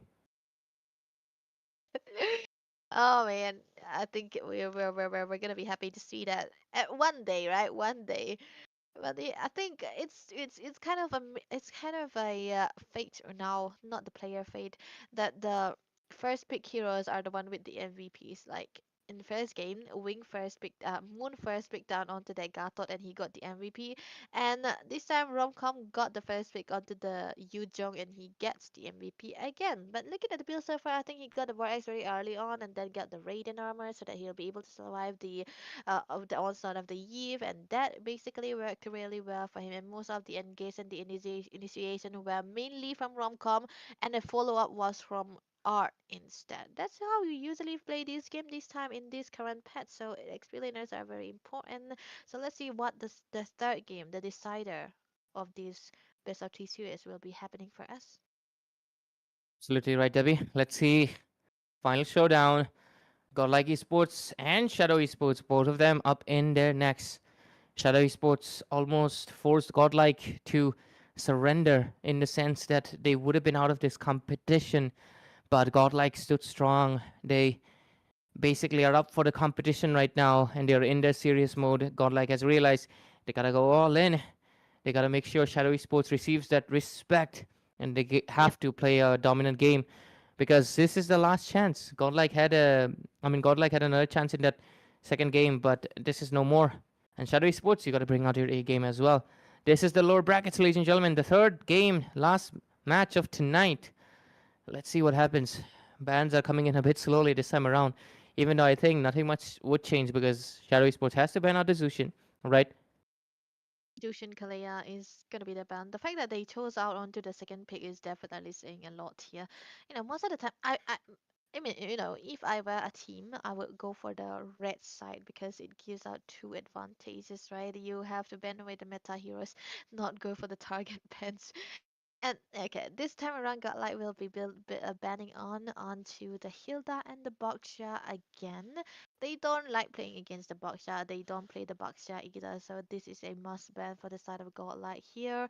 But Shadow Esports, this is gonna be the decider, right? Whether which kind of hero they wanna let go. Grok or the Kalea, or you know what? Ban away the Yuzhong because first time Godlight was the one banning away the Yuzhong. The second time it got taken away by themselves. First pick by the way, so I don't think they want to handle that again. Unless they pick Dallas, would they be Oh able to yeah, counter? I think that could be an option. I mean, his must Phobius be was nice. really great. I mean, Phobius was the reason they were able to kind of really win those team Yeah, fights. But I think the Alice would have done wonders in those team fights as well. And I'm gonna be honest, Guinevere, it works for a lot of people. It, but it's not for everyone. I'm not saying that boarding Adamura is like bad on the Guinevere, but no, it's up to the composition. Even Van can really play underwhelming in a Guinevere if it's not fitting into the composition. They gotta give more comforts to the jungle and give him heroes that he can really mobilize on. I mean, that's what Van did. He realized, hey, the first game it did not go well. Let's switch to the Joy, and it worked wonders for him. Yes, he did not come into team fights early on, but guess what? In the laters, when he did, he was untouchable. He was taking down everyone, or at least he was creating the window for the Kimi to take the kills with the Sky Piercer. But there we go. The Guinevere does get respect bent out. The Yu Zhong will still remain open. And I think the Sora was also a troubling factor for sure as well. It was basically letting them use their skills on the Sora, then the Black Dragon would show up. So let's see, Godlike Esports, do you go with the Dragon again? Yes, they do. yeah, of course. Why, you cannot fix what it's not broken, right?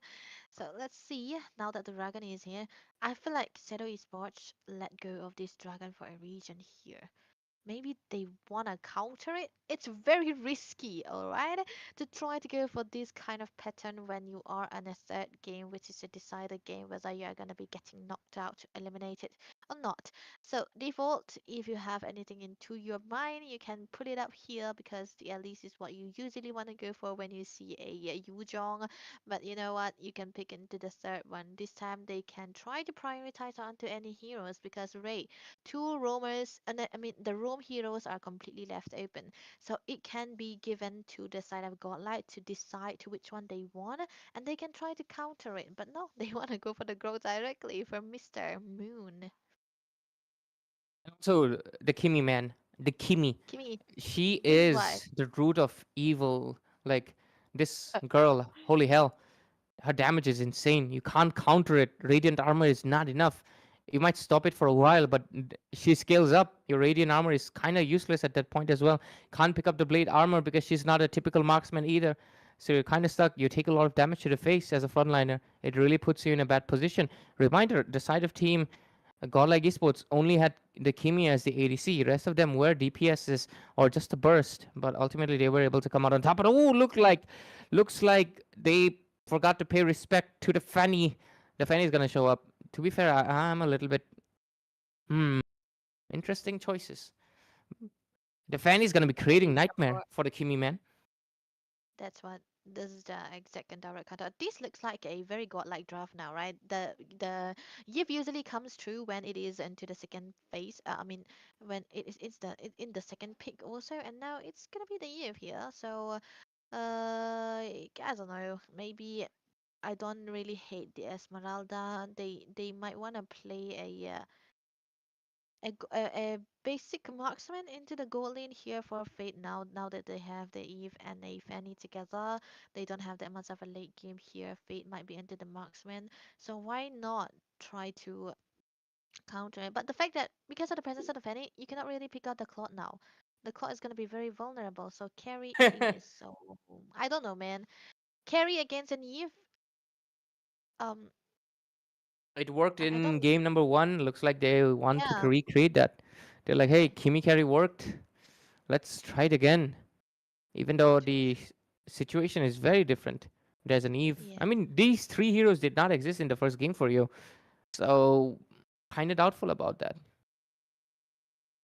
Elite band though, W band. That's a good counter for the Groke as well. So they have to take out the amount of heroes that Art can play. Suyo taken away from Boring and Tamura. So they are gonna be targeting onto the jungle here right now. And Shadow Esports they can bend away the Gatot here. If they wait, they bend the Claw instead. Okay, no problem because they should have banned the Granger, man. I mean, I don't know. Against this comp, it's very good to play the Granger against the carry and the Kimi. But Godlike, do they want to remove away the jungle again for boring Adamura? What is a good jungle to ban here, though? Leomorn? Oh, wait. Who did they pick in Against this. first game? It was a Suyo, right? So yeah. Oh yeah, Oh, Dialis. 100% at Dialis. least we We forgot forgot this about it one. again. Dialis was perfect pick. The carry is a weird one. I'm gonna be honest, Me but too. Against this comp. and the Claude ban too a little bit because I am I don't a think, hundred yeah. percent certain there's a Granger coming. Honestly, it Yeah, that's what I'm it talking just about. feels like a Granger is gonna show up any second. The fact that they pick a carry when there is a Yuzhong, a Fanny, an Eve already is a not good enough here, man. It's like, yeah, you're just trying to play against all odds for Wink. Wink is gonna be bursting, everyone. But then again, you're gonna be bursted again back by with the dragon and the Fanny together. Oh my Okay, god! Marcus. Oh my, is anti-piloting? Is it Jungle Martis or XP Martis? What is it? What is it? What is it gonna be? Jungle? 60% jungle, 40% EXP. I just get the vibe. But let's see. Against the Fanny, it's good, right? Yeah, yeah. Let's see what comes out on top. But damn, the Martis randomly popping out of nowhere. Something that you only see Anti from IQ as a duel do.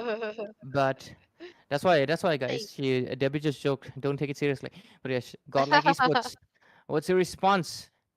I definitely smell a Granger cooking in the hand of fate because I feel like, is it? No, Oh, it's gonna be one of his other signatures. It's gonna be the Harris. We almost forgot about the Harris too. ah, And here comes the Lucas. So I think the Martis goes into the XP lane and Lucas jungle. wait. Think about Oh man, this is why I thought Seto Esports will be banning with the God Thought, man. Now it's a very, very good lineup for the side of Gola Esports right now. The Granger could work here too, but I feel like they just want a little bit more damage into the Magic side against the Debbie, carry. look, Eve and Yu Zhong, they're Um, twinning again purple. Why Purple, Eve only the comes with, Fanny, yeah, why purple? Why is she twinning always? because it's the synergy. Beat and rom-com works well together. I think maybe that's the reason why. But holy man, Seto Esports, I've never seen them go for cheese picks. This is the first time that they are doing something like this. And a game where it's gonna be the decider if they are gonna be staying into the tournament or not. It's exciting, man. Absolutely right, Debbie. And with this exciting match ahead of us, we go into the last match of tonight, ladies and gentlemen. Welcome to the Land of Dawn. This is the lower brackets of ICS. And one of these teams is going to go out, Godlike Esports versus Shadow Esports. Let's see. Both of them are at same odds to be knocked out and same odds to be staying in. But honestly, Shadow Esports, they're coming up just like Debbie mentioned. A lot of cheese picks. Cheese. Why not mozzarella? But we will find out what flavor it is soon enough. It's both. Well, can you now see? Because they have two cheese picks, right? The Martys and the Lucas already. So let's see how it works out where for the side of Seto Esports right now. Because looking at the mid lane, so Barbid able to clear it out much, much better in comparison to the other side here. Peter and the Grok and able to do something like one of the combinations that was very exciting matchup that we were talking about. The Martys together with in lane against the Yuzhong. I feel like the Yuzhong could have been one winning it out, but the Martis is able to, sustain out quite a lot of because he has the Martyr coil and trying to survive most of the time with the crowd control that Romcom is able to bring out on screens. D4 maybe is channeling his inner NT, right? So maybe he'll be able to make it work. Yep. So far, though, no first blood just yet. So we will wait for the actions to showing up later on. But there we go. We will wait. We won't have to wait because the turtle is coming up in 10 seconds. This is where this is so funny. Naruto and Levi on the same map. There should have been a glue as well for perfect collab. Two serious men with here comes the team fight. Might be getting a first blood. Is it Petrify being used? And it is first blood secured for boarding Adamura. But here comes the backup. It's gonna be Art coming up with the Gatukacha, but he doesn't have any spells to retreat, does he? And might be falling off. The wall is blocking the view, and it is Peter captures the kill. One question though, like both Timmy and Martis needs the Sky Piercer. One gotta sacrifice it. But there we go, the Fanny going for a sneaky steals while the Naruto takes that whole soup. Oh, he came in for a steal, but he could not do it. That's a close one. Close one. There was a good time to do, but this time around, the Retribution is only usually going a Damura, so they will not be trying to go for the invade. But one thing for sure is that when you give out an early game into the hands of the Martis, he's definitely gonna be going rampant onto this hero. Hamburger. Hamburger. I feel like it's gonna be wait. That's the only difference way. Oh, here comes the beast and the decimation too. Immediately taking the kill onto Romcom, but the beast gets caught in the bush and gets hunted by the Fanny. And AOG coming in as well. Amart is trying to retreat, trying to find an angle, but he's a little bit too low on HP. But here comes the traction pulse. Might be able to get a kill, and yes, they do Art. But here comes the chessboard. They get a kill. Bit secures it out of the Martis. And with this, the dragon is on top, looking for the target, which is the Who is Peter. And he gets bursted out. Romcom gets a kill for his team. Right now, the Grok, needing to retreat, will get taken down as well. Romcom with the double kill comes in with the vengeance. I mean, not the vengeance skill. It's a... He is looking for revenge. 4-4 score, very equal. Hey, Van, you should have went in for the Mikasa skin, but he went in for a steal, and he actually got it. Oh my god. We're talking about and also have that one. Sky Piercer, there we go, that's gonna be the answer to your question. No Sky Freezer for Peter. It's gonna be into the hands of default. That is definitely gonna be a true damage that he have right now, but he still did not die, right? Okay, he doesn't really have Texas yet. I think he's gonna have to opt to go for that NC kill when it comes down to the damage onto the second build that he have so far. But most of the time we can see that he's gonna be out of the lane. It's impossible. Right now onto the bot lane, up here, bringing down the A lot of damage. Here comes the tectonic charge. Kate is getting melted down, but here comes the chessboard, and the OG falls in as well and takes down the beast. But at the same time, Martis reenacts and takes down Art. Low, they're going in for a chase. Fate survives with 1 HP, but he does not. Weak gets a kill, but at the cost of his own life as well. And right now, Moon is caught between the two people, Levani's blades, and will ultimately get taken down. Martis going in for a 1 versus 1. Oh! Was Romcom going in for a turret drive and actually wins it out. No anti-heal. This is a free real estate for the Black Dragon. Right now, Yuzhong wanted, not Yuzhong, the beast wanted to go for a steal, but it's not going to be enough. Lucas is way too squishy to handle 4 people, and he gets taken down. It's not looking good for the side of Shadow Esports. They're caught in a jiffy. Yeah, they should stop fighting, dude, because Shadow Esports, they don't really have the capability to stay into the team fight as long as possible, because they know they kind of needed a lot of spacing for the team, for the lineup that they have for their side. And look at the bottom lane, though, it's gonna be free for the taken. Default unable to do anything to try to defend out to this lane again, because Art is definitely out there, but oh, he's able to, so Art, you gotta be careful, taunt.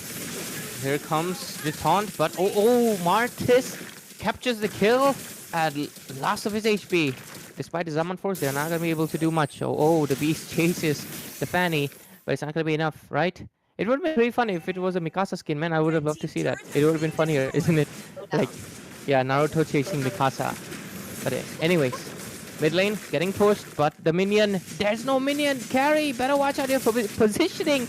The dragon is coming in from the back. AOG into the back as well, and he absolutely gets vaporized by the damage coming in from the side of Godlike Esports. And right now they're the ones pressuring the mid lane. They gotta take on the minion, but they can't. They're too away due to the poke that's coming in from the side of Godlike Esports. Shadow Esports, they're falling behind. Just because of the presence of Romcom across the map, and we can see how much of an engager he was able to set up for the team, and you know that reinitiation most of the time been done by Art and Bit together in that certain scenario has created a lot of spacing for them, and that damage was enough to take anyone down. But Brown, onto the other hand, being the solo player onto the side lanes, he's been the one who's always alone trying to go for the side plays and then heal onto those buffs here and there. But default onto the other side, CC comes in, but hey, that's gonna be fake time going. Yep, and there we go. Top lane into a team fight. Zaman Force landed and Carry dishing out the damage. Bid gets shutted down. Not a good news. Here comes Unleash the Beast and gets the kill onto Fate as well. The not a good. It's the I forgot, man. But anyways, they will get this turtle or not, because the Fanny, no boring Azumura captures it away. But the beast form is down. Here comes the real beast, the dragon, AOG on top 3, and they get cleared out. Mega kills are good for the Fanny as well. Martis tries to join the Fae, but decides, hey, nobody's really alive. Can't really do anything much.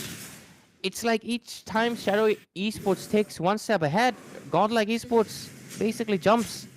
I think that is because they have a good lane clear and a good re-initiator. Because most of the time when you see the fights that have been won by Shadow Esports is mostly when they have 3 members, when they are focusing on the 3 members. And you know, when Romcom enters, when Vaughn enters, they kind of tie around. But top lane though, Romcom, no dragon from just yet. But back to the point, I feel like, you know, Shadow Esports, when they have a when they win a fight, maybe it's better if they go back, right? Try to get the HP, but the Wink. Question about position, he got taken down just like that.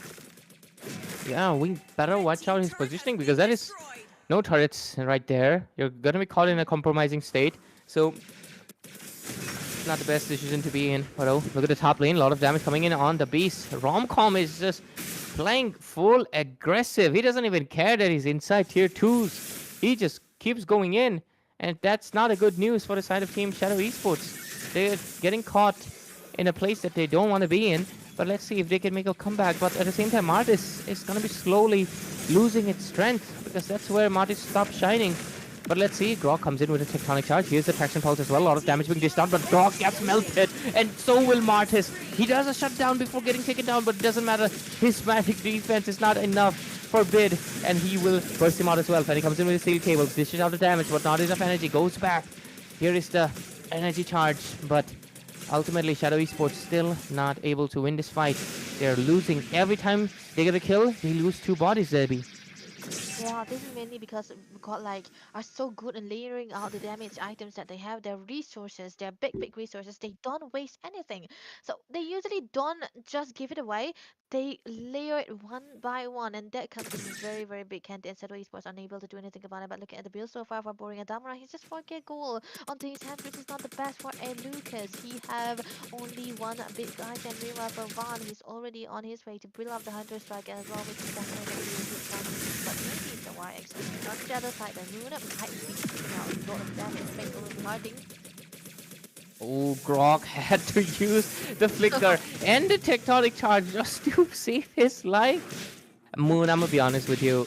Like, as a rover, if you gotta do so much at that point, you gotta be playing a bit more safe. But let's see. Yeah. It's fine though. The Lord's still up. Since he's safe, he's gonna be able to at least provide to his team. If he was getting taken down, this would have been a green light. So, good job at surviving. I think it's a good strat. Regardless, you've basically lost all of your skills, but I think his ultimate is back right now. He might be going in for another tectonic charge, looking for an angle. 3-1 is score for Wing here, and he's level 12. But Fate, even though he died 2 times, he's able to get all the damages in because that is the Oh, look at the damage. Wink is finally dishing out so much. Oh my god, that is a 1 versus 1. He actually almost won it out, but unfortunately he gets taken down as well. And right now the teamfight is still going to be going in. Art takes a lot of damage, but ultimately the Sky Pierce is going to be able to take him down. Despite the AOG popping in, he could not land it at the last second. Van, look, hiding in the bush. Someone's gotta find him out, and I think Moon does so.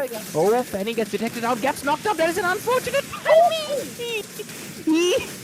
That was unfortunate. The wall and the knockup came at the same time. And right now, it is back to square zero. Shadow Esports have taken the lead. Have taken the lead. And there was a questionable approach coming through from Ronkow onto the Dragon, onto that top lane. I would have thought that maybe they wanna keep their resources intact when they were trying to go for the Lord, and they aren't. That's why I did not even throw it to you, man. Because how will I? Why would they go for the team fights when they had the Lord? They shouldn't have, but this time around, I feel like I do understand what the reason were into the side of God. Like, they want to have a good shutdown onto we can try to come back and get the Lord and go for the end, but they are unable to do so because this is the Master is providing a lot of cancellation onto the car control. Look at that! Great team fight popping in into the mid lane. A lot of resources getting chunked out. Grok caught in the midst of it. Here comes the chessboard. AOG used up as well. The Roamers might be getting taken down the first, but no. Godthought is still surviving. Here comes the Fanny with the steel cables. The damage being dished out. Wink melts out. 2 targets. Triple kill for default. And 4 bodies down. Godlike. They only got a Fanny left. Defending their base, but thankfully there's no Lord. But there are minions rushing in. There's minions coming out from the top lane, mid lane, bottom lane, everywhere. Fanny's got to defend, got to pull up the best defense possible. Going in with the steel cables, he's able to. One thing he has is the base. He's going to be able to regenerate most of his energy back and come back into a team fight. But look at the damage. Way too much. Is that too much damage? It was almost. He is too low. Is this the biggest upset? Is this the biggest upset? It is. Shadow Esports actually win it out against Godlike and knock them out of the Indian Championship Series. Ladies and gentlemen, the biggest upset has been made. Godlike Esports has been knocked out of India Championship Series in the lower brackets by Shadow Esports.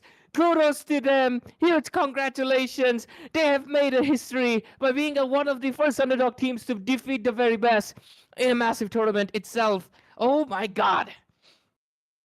I'm speechless at this point. You cannot win out on Godlike with those kind of cheese pick and get away with it, Mr. Default.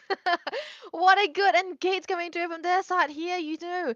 I feel like, we had to analyze it some way, right? That top lane was where I was disappointed the most on the side of God. Like here, they shouldn't have gone for the engage Romcom onto the dragon. Is definitely very healthy onto the damages. He was able to get a solo kill onto Wink as well if he tries to go for it. But how will you do that when you are the one trading it out with a losing side? They just, oh man.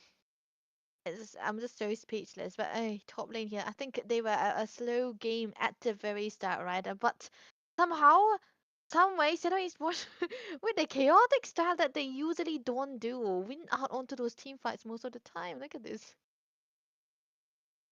Maybe are you already getting some texts? I sure am. What kind of? but Oh man. but damn, this was a close call. Honestly, this was an extremely close call. It honestly felt like it was gonna be just an obvious result. Godlike Esports gets that reverse sweep and wins it out ultimately at the end. But the big upset happened in that team fight that Martis 100% turned out to be the trump card. They were not expecting a triple kill coming in from the God of War, but it happened. Even Yep. at the late game. Everything happens a lot, man. I think Oh my it wasn't god. easy. It wasn't exactly an easy feat to end that game, but God, like, I feel like their synergy is actually crumpling.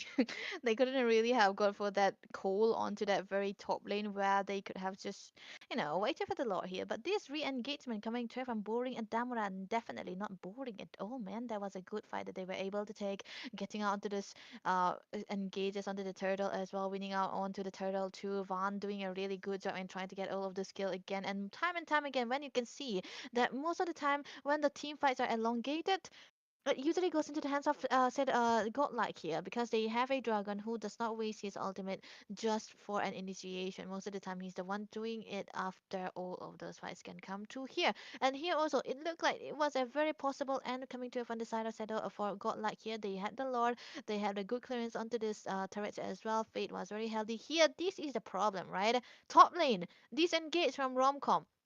You want to get a kill onto Wing, but he was still surviving. Art was also there, but wait, I mean, Fate was also there. He wasn't having the damage, and actually, who is Peter was re-hitting here onto a Gadot who is definitely gonna be alone now. And Van is a sole survivor here. He cannot really do that. He's only level 13. He cannot really go for the engages right there because every member for the side of Shadow Esports were available here. Four of them, only Wing died, and he will be back on time. And that was set up coming through from Moon as well, created a lot of space, and they did not really, I clear think out to this the is Lord where here. I think this is the Yeah, team this fight. is the This part. is the team fight. They Killing spree, double, killing spree. and make it a triple. They were not expecting the Oh, Martis to take down all the heavy hitters. The Harith, he dies the yet Eve, again. all fall down. Van Man, did everything he possibly humanly could, but it just won against four. It's just what impossible at the end. Insane. I feel like, if it was any other hero there, like not the carry and the gimme, they could have, if it was like something like a Granger, they would still survive there. But hey, heroes like who were Obvious basic and MVP. The oh wow, most obvious obvious. MVP. Yeah, it All is. I right, mean, that triple all kill, right. you're telling me that is not MVP material? If he didn't get MVP, I think he would have crashed out. That's what. That's what. I mean, 19% damage and you got the MVP, man. Come on, that is a WKS. I'm Oh, Sky Fisher too. I'm joking. I'm it joking. is a I Mardis, okay? It is a just that very that's just deserving. You're right. Very deserving, right? First, other game also he did well. That's it. I think that triple kill definitely was the big highlight Yeah. But of the whole yeah. thing, and I think we have a very interesting series of matches ahead of us right now. Godlike unexpectedly fell down to the lower brackets. It felt like it was going to be an obvious, they would avenge everything. I mean, they already defeated Merino, right? So it felt like Yeah. they That's would right. climb back up. They would play in the finals, but damn, Mm-hmm. looks like putting the stop in their journey is going to be the side of team. Got like not got Shadow Esports. Huge kudos to them. Debbie, anything you want to say? I mean, Godlike, they are doing really, really well, man. Today's Yep. games has been so amazing. Like three best of threes, both of them. The Christina versus RNTS, we went to 3 games, and the Zutsu Esports going to go against Godlike. We went 3 games. So lower brackets are the ones which are exciting rather than the upper brackets. So we are gonna Because be they don't looking get a forward second to chance. Yeah. yeah, they don't get a second chance. Everyone is sweating, bloodthirsty. I think that's it Yep. Amazing until now. performance by Shadow Esports. Looking forward to what they can bring into the table, and I hope there were still a few mistakes, guys. It doesn't mean you're invincible just because you defeated Godlike. Make sure you keep on improving. Make sure you basically stay up strong and keep your headspace right. We're wishing you guys the best. We would love to see you in the finals, but of course, there are even more bigger fishes above. They're still fighting. They're still looking to, of course, snatch you away. And right now, the news is going to be spread that Shadow Esports obviously have defeated Godlike. People are going to take you seriously even more. So make sure you guys stay prepared. Wishing you guys the best, and obviously Godlike, they're one of the biggest teams. They will climb back up for sure. And with this, ladies and gentlemen, we wish you good night. Of course, this was the last match, but thank you for tuning in on Zutsu, and we'll see you guys into the next matches tomorrow in ICS. Bye bye.